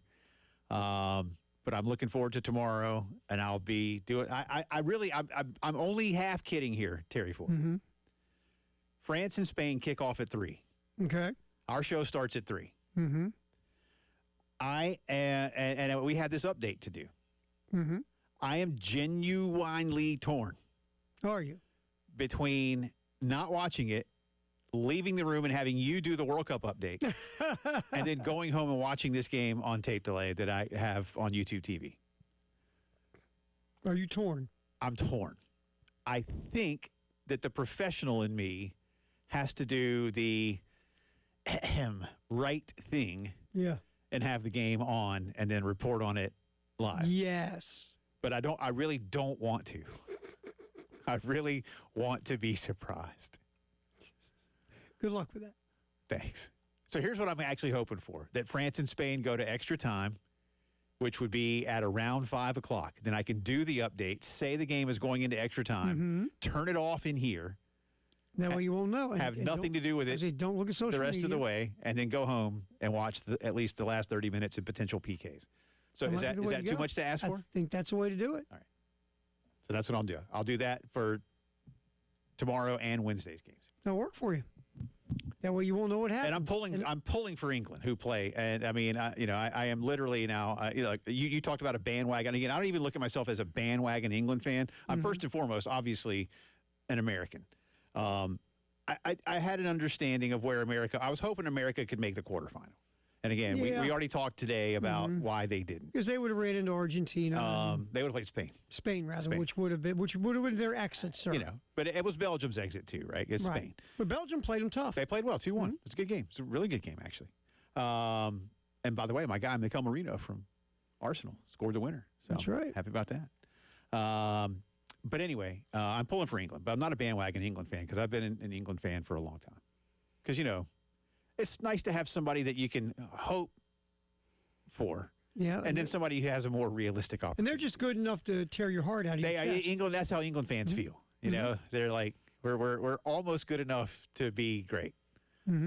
So anyway, you might have heard it if you're listening here in Columbia, the quick CBS minute there, CBS really more like 15 seconds, about a 64-team World Cup. As soon as 2030, when they will play, really, this is weird, y'all. They're going to play in like Uruguay for a couple of games, and I think maybe even a game each in Argentina and Brazil or something. But then the bulk of the tournament is going to be across Morocco, Spain, and Portugal.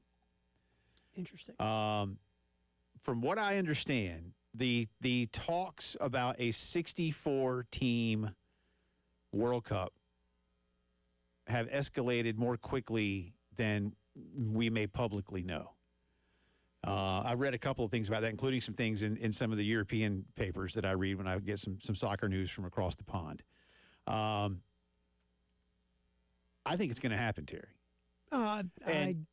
After this one was so successful with the expansion? The difference, look, and again, I hope I don't sound like a braggy American, but we know how to do this. And let's face it. Think of some of this, like Chicago, Washington, Phoenix, didn't have games. Tampa, right? Big New Orleans, big time sports cities in our country didn't have games at all for a variety of reasons. But it has been very successful. And yes, is it a money grab? Of course, everything's a money grab, y'all. Everything's a money grab. But I read one of the points, again, to be not to defend it, and again, I'm not advocating for it, but it's like it's a World Cup. More of the world needs to be involved. And that's one of the things FIFA wants to do. Right. And in the grand scheme, look, we talk about it just like with the basketball tournament here that we love every year, right? You love the upsets in the first couple of rounds. But when it gets to Final Four weekend, you want big boys playing big boys. Well, guess what you got in the World Cup? You got some great underdog stories and some cool wins, and you literally have the teams ranked 1, 2, 3, and 4. Yep. That are playing to go win a World Cup. 4-1 seeds in the NCAA tournament. So there you go. Everybody's getting. By the way, every team's got a superstar. Oh yeah, and they're all showing up. Mm-hmm. It's been great. Headlines of the day coming up.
Quick check, or 5 o'clock check on the traffic. Broad River Road at Elm, accident reported. And that's only one right now, so fine work on the roads. Nice job. We do have Malfunction Junction, typically not functioning. Also, our usual construction all over the Midlands. Broad River Road at I-26 Dutch Fork Road. I-20 between Sunset and Bush River. And I-26 between Bush River and Old Sandy Run. But only one accident. Nice job. Way to hang in there. 5 o'clock news, sponsored by Integrated Media. Coming up next here on the Postgame Show. Jay Phillips, Terry Ford on the Game Network, at the Game TV Radio on YouTube.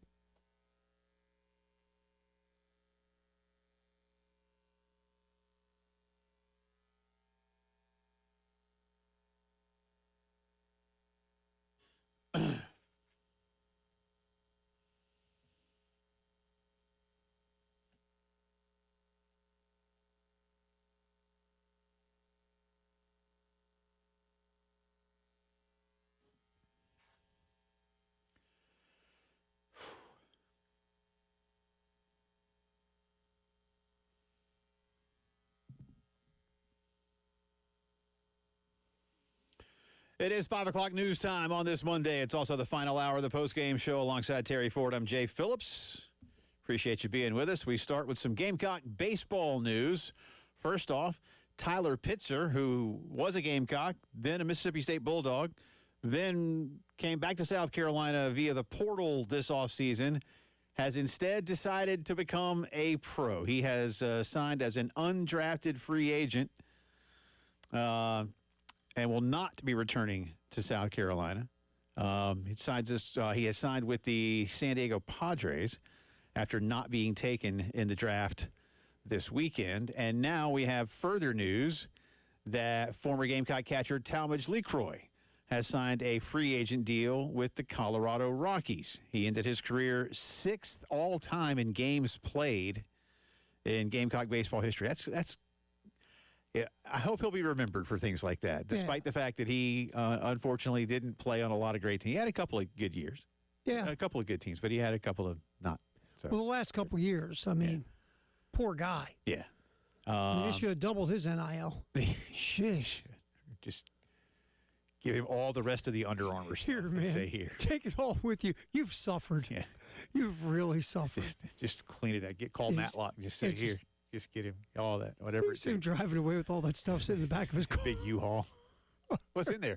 Every last piece of Under Armour gear that Carolina had. They just gave it to him. You know, what's sad about guys like him is because you aren't successful, and it's human nature. All fan bases do it. The guys who were the grinders and the guys who were the good players, the solid players on these teams that struggle, we just kind of forget those guys. Because we want to forget those teams. Yeah, you forget the years, yeah. Well, it's like Anthony Wright. And I'm not trying to compare directly Talmadge to Anthony, but A1, you know, he doesn't come up in the greatest quarterbacks to play at this school. Yeah. When pound for pound, he might be the best quarterback that ever played at this school. Arm talent for days. I mean, you know, and I'm not. And look, Tannehill's my number one, and I mean, you know what Spencer did and what Connor did, and Steven, and I mean, I'm not trying to. Right. I'm not having that conversation right now. But Anthony Wright was a fantastic quarterback. He just played on dog teams. Right. Not his fault. Right. Not his fault. And had the longest NFL career of any Gamecock quarterback. For whatever that may be worth to people. Now, again, measuring best in college, and I'm first to do that. Again, you know, Connor Shaw, the success rate through the roof. Steve Tannehill changed Gamecock football. You know, even Tommy Suggs, right? 3-0 against Clemson. All those kind of things. So I'm not really here to judge. I'm just saying, to your point, you know, who never comes up in the overall conversations? Anthony Wright. Right. I mean, look. And you're correct because again those teams and Talmadge won't ever be looked at like Landon Powell because Landon Powell went to the World Series a couple times. And Talmadge LeCroy was a guy again. No one's going to sit here and say he's a great all-time Gamecock or he's up there with the Christian Walkers of the world. He's not. But he's a guy that played in a lot of games and you know, I mean, had some good moments, had some not so good moments, but it's just looked at like, he's part of the problem. And sometimes that's what you look at too. You'll get like a player who is solid-ish. I mean, LeCroy had his struggles at the plate. Remember, he had his struggles at third base there. Tell you why he had his struggles because he played every bleeping inning behind the plate in the South Carolina Heat. Remember, what was that last year? You can't do that to a kid.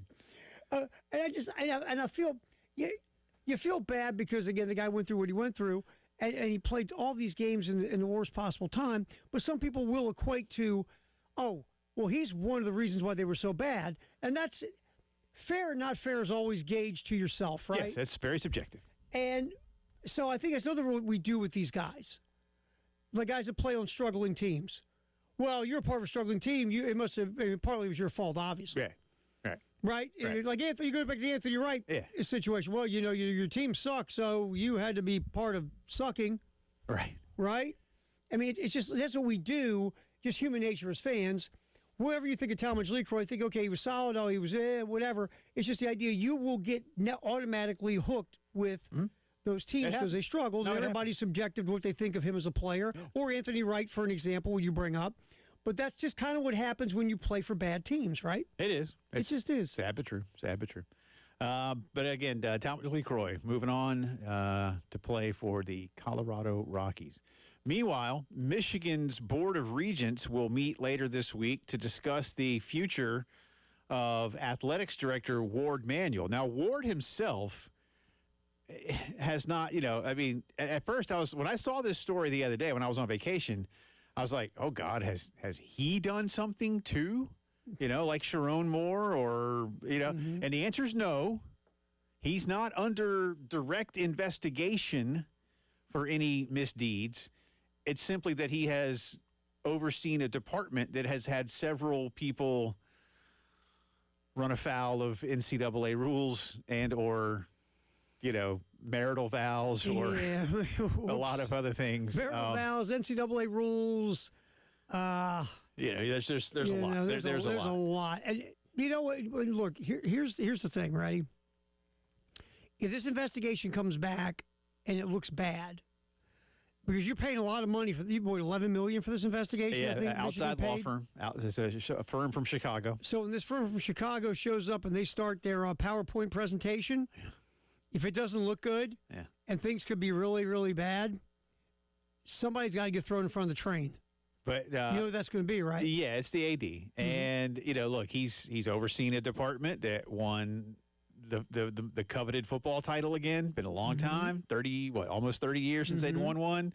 They won a basketball title for the first time since the late 80s, right? Yep. That's the first Big Ten national championship in basketball since Michigan State in 2000. Yeah, since Izzo's guys with Mateen Cleaves and those guys. But he's also overseen, if you will, the Jim Harbaugh scandal. So, yes, did Harbaugh win a title? Yes, but did Harbaugh commit a lot of recruiting violations and have the Connor Stallions thing? Yes. And again, the Sharon Moore situation, where Coach Moore was having an affair with his secretary and a lot.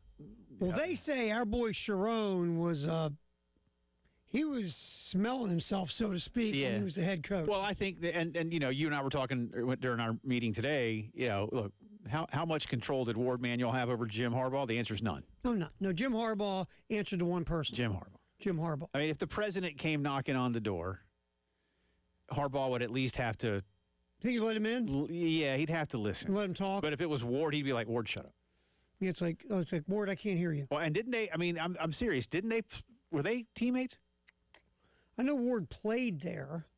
But aren't they about the same age? About the same age, probably. Yeah, I think maybe Harbaugh's a little younger. Maybe. But they're, I don't know. But anyway, I can just picture Ward coming into Harbaugh's office, talking to him, and Harbaugh not even looking up. Yeah. What do you need, Ward? Why are you here? Ward, why are you wasting my time? I'm trying to watch. Where's my coffee? Yeah. Don't you have my dry cleaning? Come on, Ward.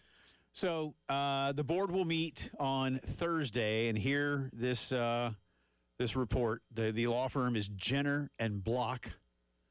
Kylie Jenner? Nope. I don't think she's part of that firm anymore. Sure? Yeah, I don't think so. All right. And not H&R. Have you Block. fact checked, sir?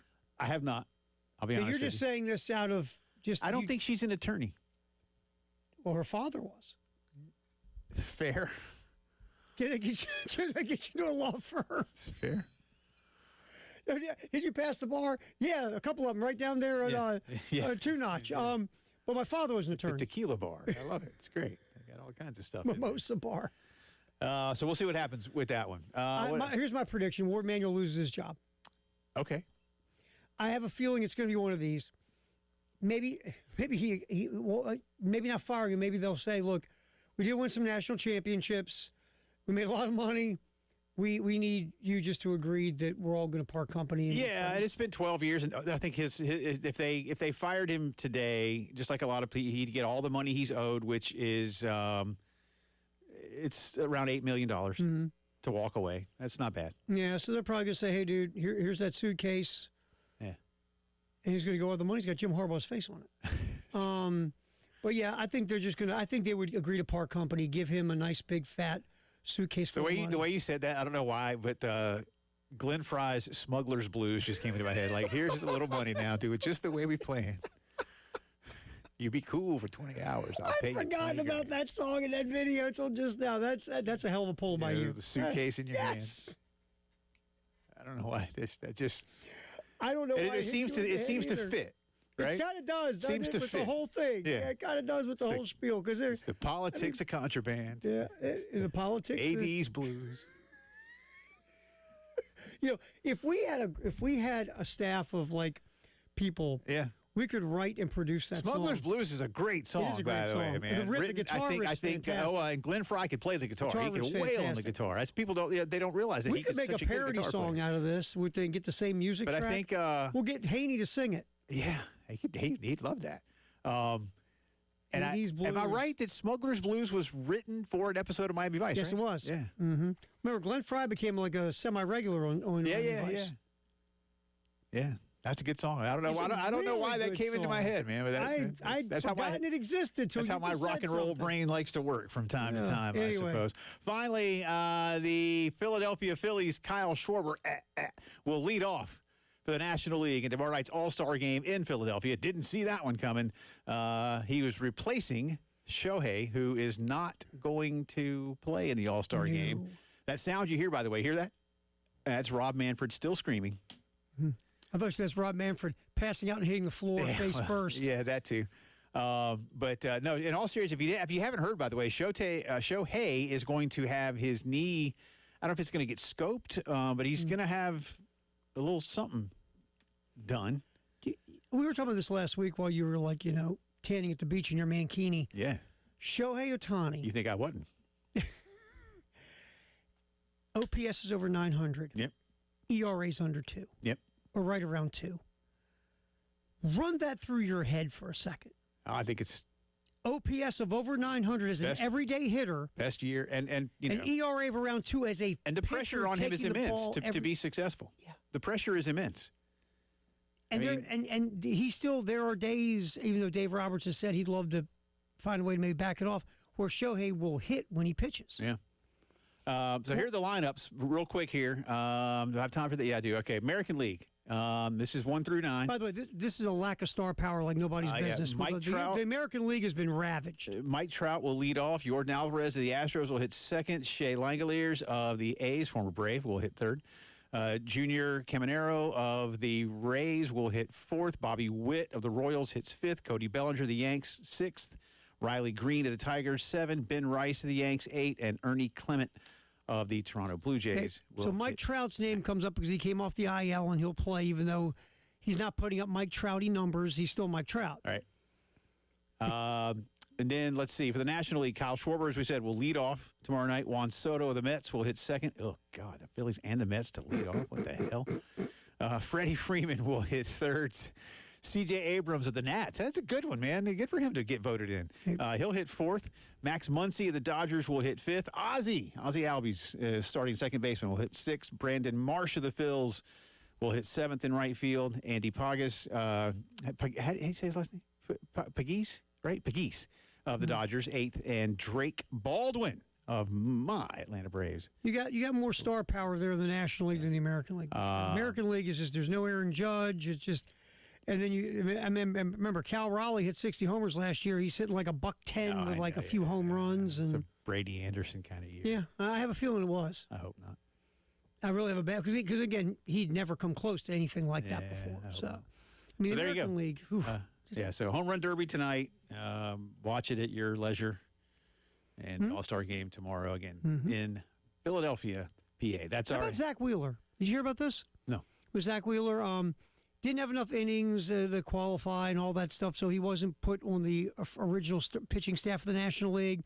Then they had injury replacements, and again, they didn't put him in because of the rotation he's pitching, because he pitched yesterday. And then all of a sudden, the third wave, they said, "You want to come in and jump in here now?" He was like, "Bleep you." Nope. No, thank you. Didn't pick me the first 2 times. I'm not coming now. All right. He was like, I'm not your consolation date. No, thank you. That's fair. I thought it was interesting. Most guys would want to go, but I kind of like the way that he actually cared. Yeah. You know what I'm saying? And I mean, people have criticized him. I'm like, all right. Some Gamecock baseball recruiting news for you on the other side. It's the Gamecock Notebook next.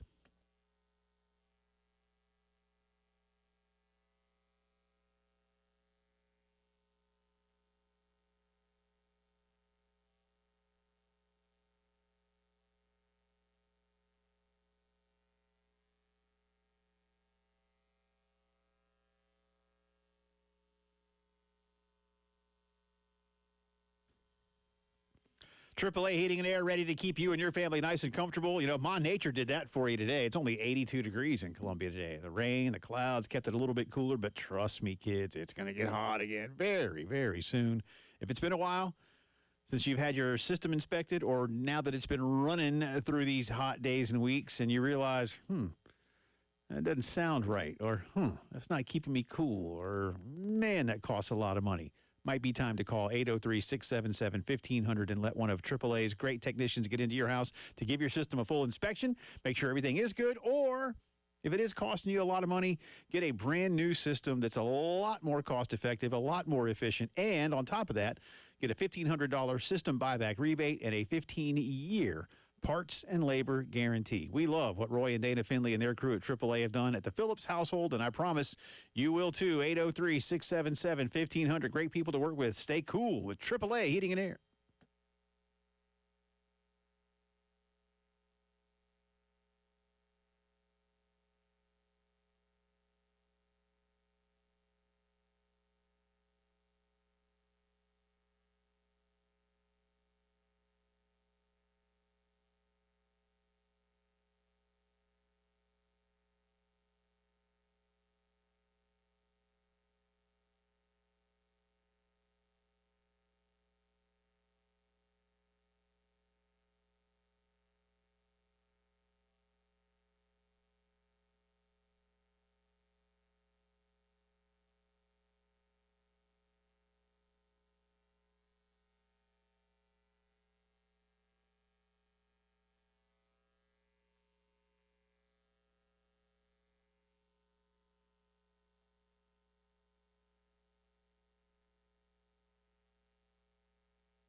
It is Gamecock Notebook time here on a Monday afternoon.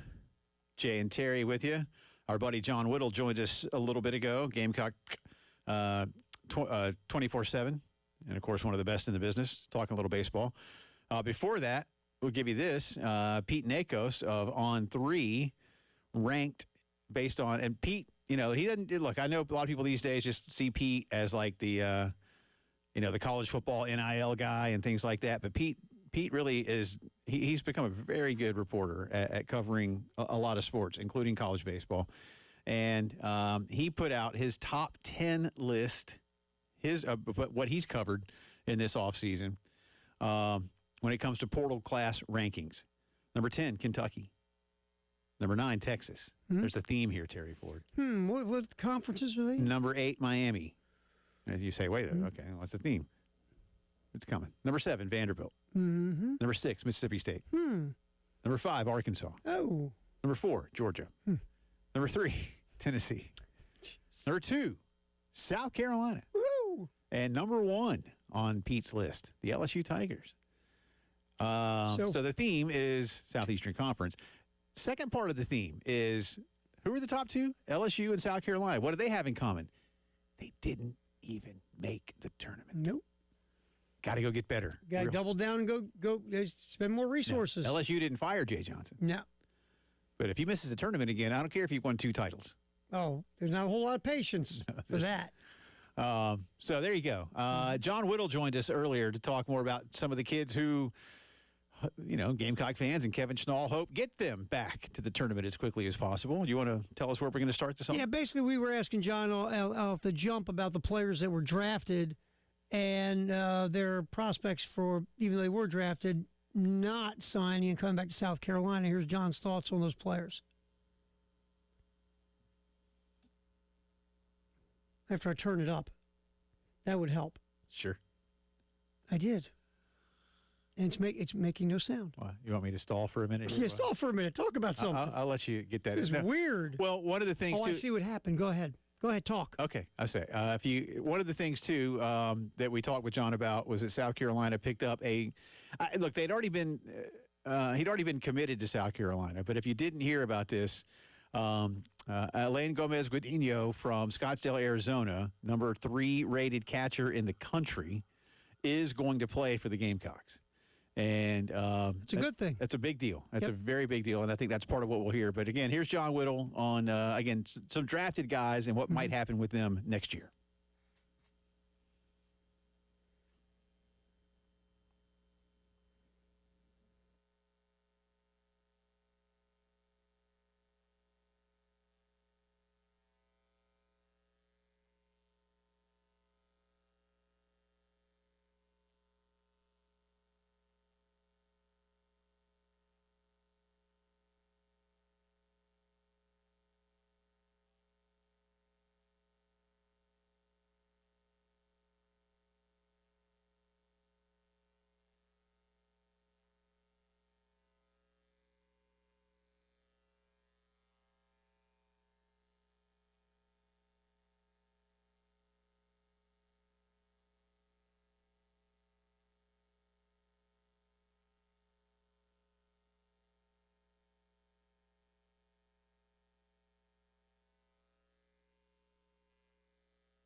Good stuff from John Whittle. Appreciate his time. Again, John M. Whittle on Twitter. Gamecock247 is the website. I think he really, and we talked more with him, Terry, about the catcher position. Again, you've got some guys there now that should really make you feel good. And it's been a position of need for too long. And we talked earlier about Talmadge Lecroy signing with Colorado, and of course he didn't have any eligibility left, so he was going to leave no matter what. Right. But I think in my opinion, and John touched on it during that interview, let's just be honest about it.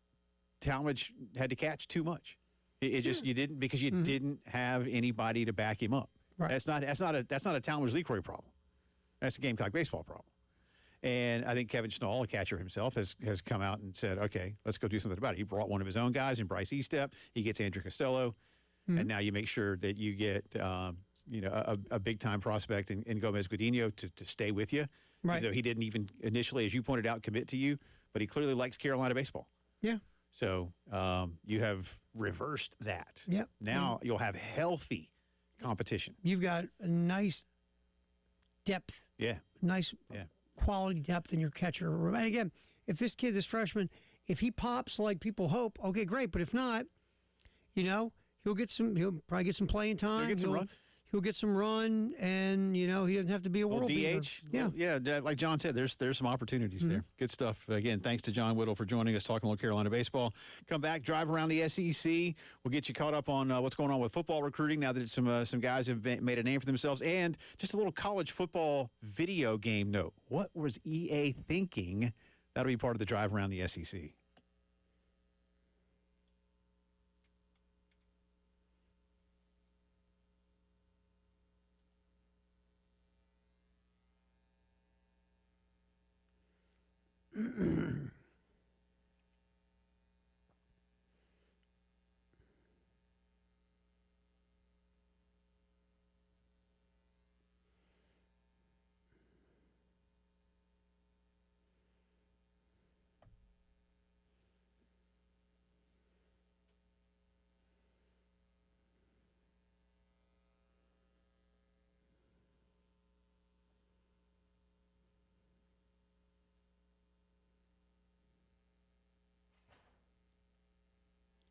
CHW Cabinetry, Two Notch in Lexington, Star and her staff.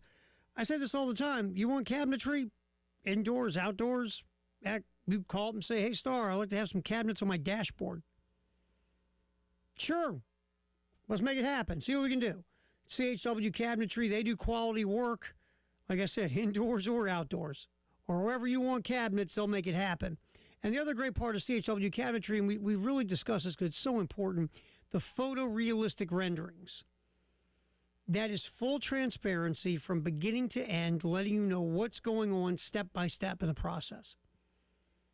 They will walk you through it, make sure you're working within your budget, and they will hold your hand through the whole process. Again, 803-520-6837, 803-520-6837. Give the folks at CHW Cabinetry a call.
A few accidents. Cedar Road at Mineral Springs Road, also Fontaine Road at Arbor Lake Drive, Highway 6 at Bethany Church, and Percival Road at Field Strip Road as well. Come back, give you a drive around the SEC. What's going on in the Southeastern Conference? That's coming up next on the postgame show. Jay Phillips, Terry Ford here on the Game Network, at the Game TV Radio, our little cute YouTube channel.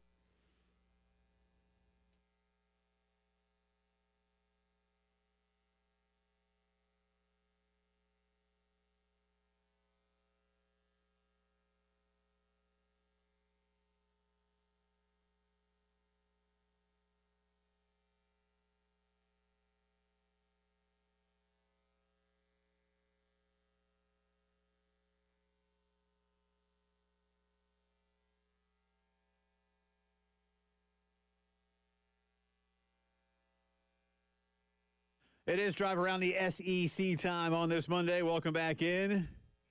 Jay and Terry with you.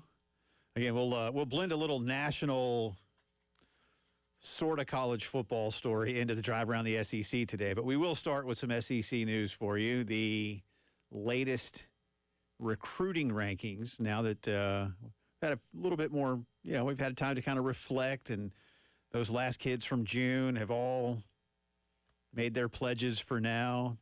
Gamecocks picked up a couple for 2028 here recently, and they had one 2027 player be moved from a 3-star to a 4-star. So here's how things stand in SEC recruiting, Terry Ford. Yes. Texas A&M leads the way. I won't get into all the nitty-gritty. They have 26 commits, 5 stars for Mike Elko. And as you said, between Elko and A&M money and the fact that these kids apparently don't get creeped out by the yell leaders. Yeah, that'd be a no-starter for me unless you're paying me a lot of money, because they are creepy. Oh, you know what they're getting? A lot of money. Yeah. If it's like, I can't come here. Your yell leaders are creepy. We'll give you this much. Texas is number 2. With 22 total commits and 3 3-stars. Oklahoma is third, 27 commits. Just one, or did I say 3 3-stars? 3 5-stars. Oklahoma's third, 27 commitments, 1 5-star. Florida fourth, 26 commits, 1 5-star. LSU is fifth, 16 commitments, just 1 5-star. Let's see. Auburn is sixth, 26 commits. They have 14 4-star players, no 5-stars. Ole Miss is seventh. 22 commitments, 13 4-stars, no 5s. Georgia, this is weird to me. I say weird. Georgia, like Alabama, they're the kids that Georgia is going after, and I would put LSU in this group too. A lot of them haven't made a decision yet. But Georgia has 2 5-stars, 18 total commitments, only 6 4-stars right now, Terry. So that's kind of interesting. But Georgia is 8th in the league. That won't last. I have a hunch. No, it will not. I have a hunch that Georgia will vault past at least Mississippi and Auburn. But that would still only put them maybe 6th in the league. I mean, Florida's having a good year. We'll see. Kentucky is 9th, 25 players, no 5-stars. Gamecocks are 10th, just 17 commitments still. And again, for Carolina, a lot of guys waiting and seeing. Now, I do think that what Carolina did, this is just my opinion, and I'm far from a recruiting expert, but I think what Carolina did last weekend is going to pave the way for a few more big-name kids to go, okay, maybe things are better over there than we thought. But like you said, the Terry, 5-star kid Dobson is a key. Yeah, when Joshua Dobson, that was big. That was certainly big because everybody in the country pretty much wanted that kid. But I'm with you, and I think we're on the same page with this, as are many. In your first 6 games, you really, if you can be 5-1, and I'm not saying at that point then you lose the rest of them. That's not what we mean. But you start 5-1, and then you show people, okay, because that'll, again, you've got games at Gainesville and at Tuscaloosa. If you can split those, look, if you win them all, you win them all. Hey, more power to you. But you better win all your home games. You got 4 games at home. Yep. You better win those. And you need to split those 2 road games in conference at the beginning of the season. If you can do that, then I think you show a lot of people, all right. And you're doing it with Kendall Browse getting you some points on the board, and Clayton still keeping you from getting points on the board, and Dylan feels good, and We have Lenoris making plays, Lenoris. and all of a sudden the stink of that 4-8's long gone. And maybe Nick Harbour finally kind of, comes all the way around. Missouri is 11th. Vanderbilt 12, Tennessee 13th. This is interesting to me. Again, Tennessee only has 16 commitments right now, but starting to ask questions about exactly what's happening at Tennessee. I think they'll be fine ultimately. I genuinely do. Let's just stop there for a second on Tennessee. All right, when Josh Heupel came from Central Florida, one of the knocks on Heupel was recruiting. Offensive genius, offensive, mastermind, but not, a great recruiter. But then who knocked on his door? The Tennessee Collective. And they started making it rain everywhere. Got Nico. They were, all of a sudden, Josh could recruit. Right. Now, again, the world is spun a little bit more. You're kind of getting out of the collective realm, Jay, and it's more of corporate. It's more of these partnerships, different types of NIL now. You're getting these third-party deals, shoe stuff. Has Tennessee got to repivot again now that it's kind of moved away from their wheelhouse? I don't know. Now is the weakness of Heupel's recruiting, at least right now, being a thing? Because I'm with you. When I first saw that, I went, wait a minute. Tennessee was throwing gobs of money at everybody. Yeah. So I don't know. It's just an interesting... Has Heupel concentrated more on the portal? Maybe. Than on high school recruiting? Yeah, so, maybe. But it is interesting. Bama's 14th, 1 5-star, only 13 commitments. Again, that won't last. I see Tennessee at 13. I see Alabama at 14. I have no concerns for where Alabama ultimately ends up come December. Yeah. I might have a little more concern for where Tennessee. It's very interesting. Yes. Tennessee sitting there because they've been crushing it in this new world. Yeah. So. Arkansas 15th and Mississippi State is bringing up the rear in SEC recruiting. This is according to the Rivals team rankings, and these were updated, if you're wondering, at 4:28 this afternoon. I'll throw something at you real quick since this is drive around the SEC. Well, don't throw it at me, man. I'm going to throw it at you. All right. So, anyway. Jeff Lebby goes 5-7 this year. Does he get a year 4? Tell me how you lost.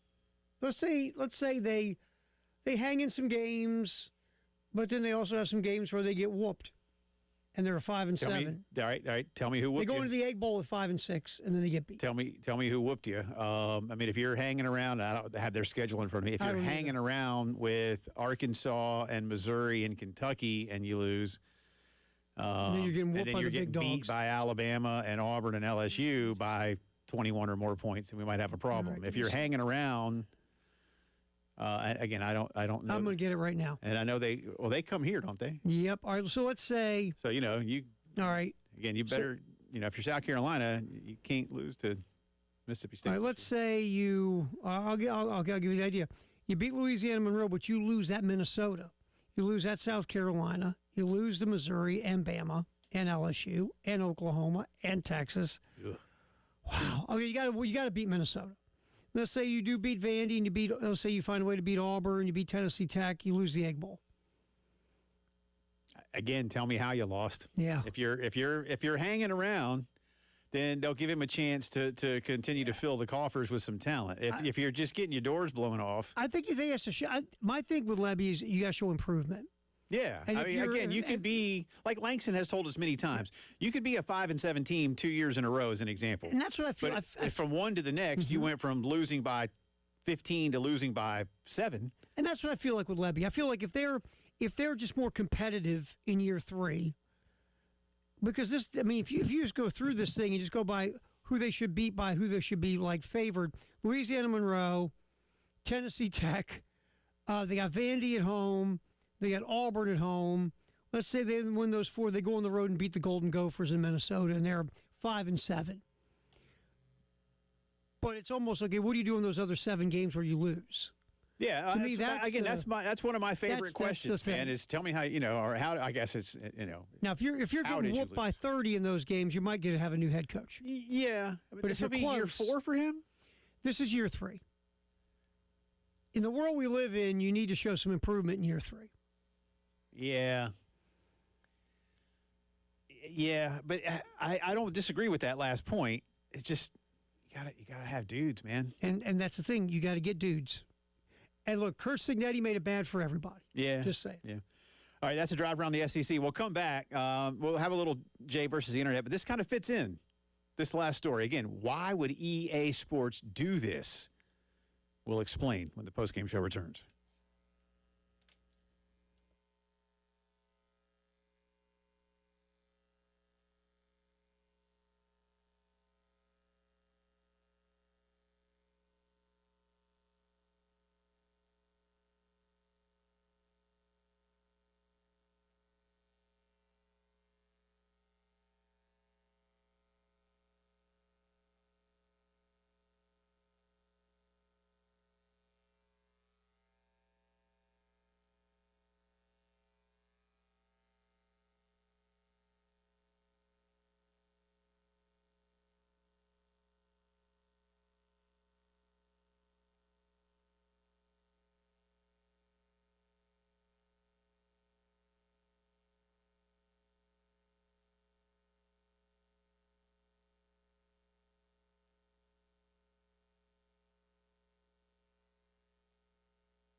All right, welcome back in. Jay versus the internet. Coming up. Terry will have that. But first, this is EA Sports college football players versus EA Sports. Have you seen this story? No, go ahead. So the brand new College Football 27 has just been released. Mm-hmm. It costs $70. $70. They've been doing this for a long time. Mm-hmm. People love it. Of course, it went away for a while. Now it's back, and it was launched a couple of years ago, relaunched to much fanfare. And for that $70 price, you think, all right, cool. Like, and now it has dynasty mode, and you can take your player from high school recruit to Heisman winner and all those kind of things, Mm-hmm. right? But they have what's called microtransactions. Now you're like, what does that mean? Okay. So they were requiring players to pay extra for certain features of the game in the Dynasty and Road to Glory mode. And if you are a player, you know what those mean. And if not, just it's, as you try to, it's just fun parts of the game if you want to really get for the single player mode. This isn't when you're going against your buddies online and playing a game, right? This is when you're kind of built in your recruiting and you're paying players and you fire the coaches. I mean, it's a whole, and again, it's pretty cool for those who like this. It's pretty cool. They were charging people. Oh, really? Extra. So you paid $70 for the game. Okay. And then as you got to certain points in the Dynasty or Road to Glory mode, they would charge you more. They would charge you, maybe a couple bucks here to open up this feature, or a couple of bucks there to open this other feature. Well, as you may imagine, the people that paid $70 for the game were like, no. And they didn't tell anybody they were doing this. Like, there's a lot of apps out there that you can get, like on your phone or something, and they'll say, in-game purchase, required, or in-game purchases, you are a part of the, they weren't doing this because you paid $70. A lot of those games are free. Like when you get, Candy Crush or Royal Match or those popular games you see on TV, right? But they're free. And if you want to play, they're free. But if you want to do more with it, then you pay them $5 here, $10 there, whatever. EA didn't tell anybody. They didn't tell anybody they were doing this. But the good news is, and then listen to this. This is great, Terry. This is a quote. They decided to end the microtransaction policy. You think? They had online boycotts, and people were really hacked off. That's putting it mildly. Quote, in College Football 27, we aspired to deliver the deepest experience to date with all new Dynasty blueprint, new positions in Road to Glory, and the best college football gameplay yet. However, your feedback on Road to Glory and Dynasty is that we've missed the mark with the introduction of paid progression options. This was added independent of deeper mode progression with the aim to give players more choice. But what you said is they're not adding the value we intended. We ain't paying more for it because you didn't say anything. Hey, EA, we paid you $70. Right. We don't. There's no ad. It's $70. Here? If you want to charge me $20 and then tell me in advance, by the way, once you get to a certain point in a certain part of the game, we might charge you $5 here or $5 there. Now. Oh. So they. You know what I love, Jay, when I buy something and then realize once I start using it, I got to pay more money to use it? Yeah, to use it. Right. Like it's one thing, and it's not like it's a car where you got to put gas in it and change the oil and things like that. But yeah, like if I went and bought a DVD of my favorite movie and then I put the disc in, it's like, if you want to watch the end, it's going to cost you $5 extra bucks. Right? Like, no, I just paid you $30 for this movie. Yeah.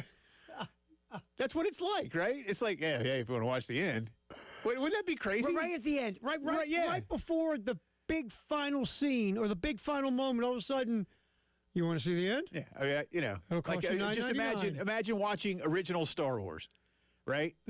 And, Luke is flying down the trench. And then something pops up on your DVD. Want to watch the end? And says, you want to see what happens next? $9.99. Yeah. You go to whatever.com. Go to StarWars.com. $5. And put in your credit card information. Yeah. That's what this is. So that's crazy. Anyway, so EA fans, you did the right thing. Smart move by you. You yelled and kicked and screamed. Absolutely. All right, what do you got for me real quick? Real quick. Home Run Derby tonight. Who you got? Kyle Schwarber, Ben Rice, Junior Canadero, Jordan Walker, Bryce Harper. They're gonna fix it for Schwarber because it's in Philadelphia. You think Schwarber? Yeah, it's fixed. It's rigged, Terry Ford. It's rigged. Junior Canadero, by the way. He can hit some bombs. He can hit him, man. That dude can rake. But you're right. They'll fix it for Schwarber or Harper. Yeah, well, your boy Harper. Who do I dislike more, him or Patrick Reed? It's still Patrick Reed. You would root for Bryce Harper over Patrick Reed? Yes. Well, you really don't like Patrick Reed. I know how much you don't like Bryce Harper. I would probably wear a Bryce Harper jersey while cheering against Patrick. How's that? All right. There's a gap there. Man, you hate Patrick Reed. There's a gap. See y'all tomorrow.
All right, final check on the traffic. Couple accidents. Cedar Road at Mineral Springs and Two Notch at Polo Road.